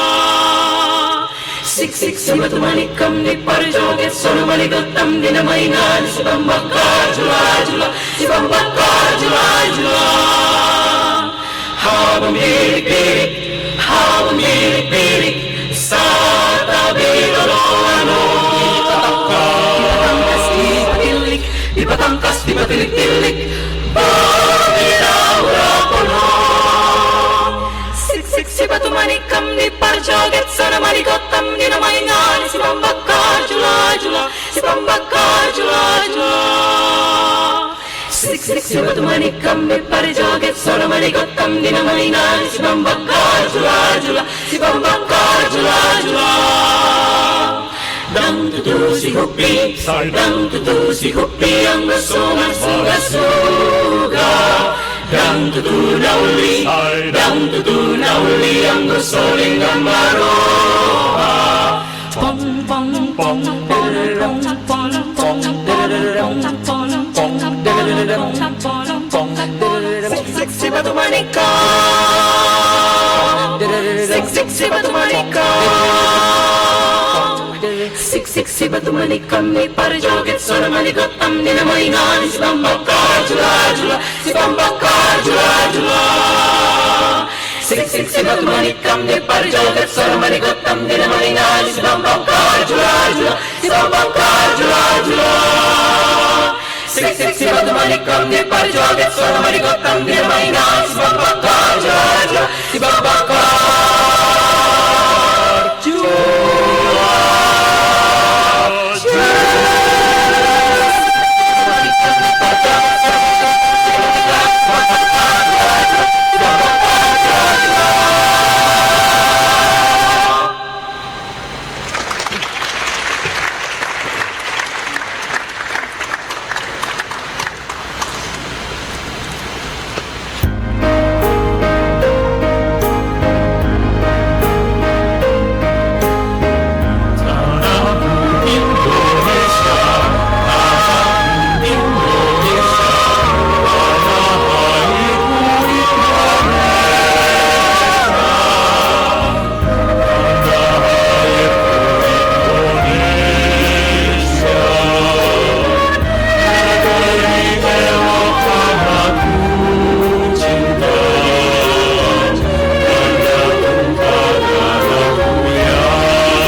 thank you, Paragita, for your impressive performance tonight.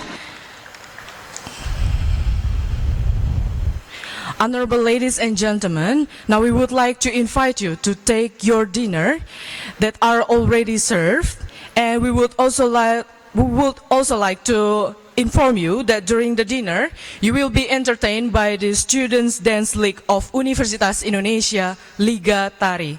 Thank you.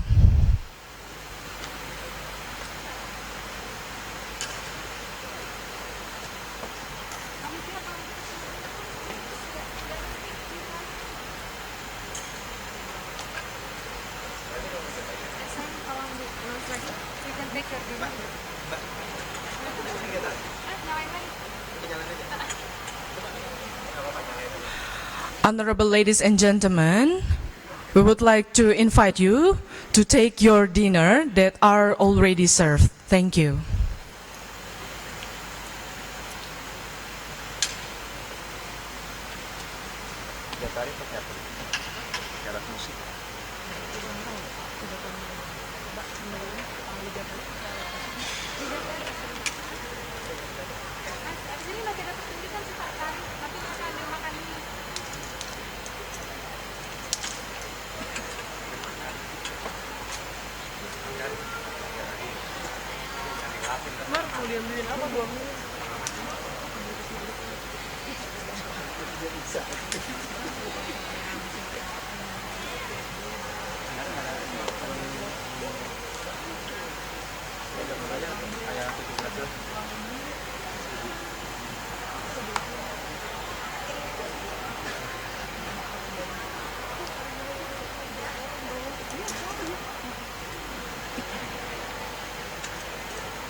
Habis 3 hari udah ada lagi.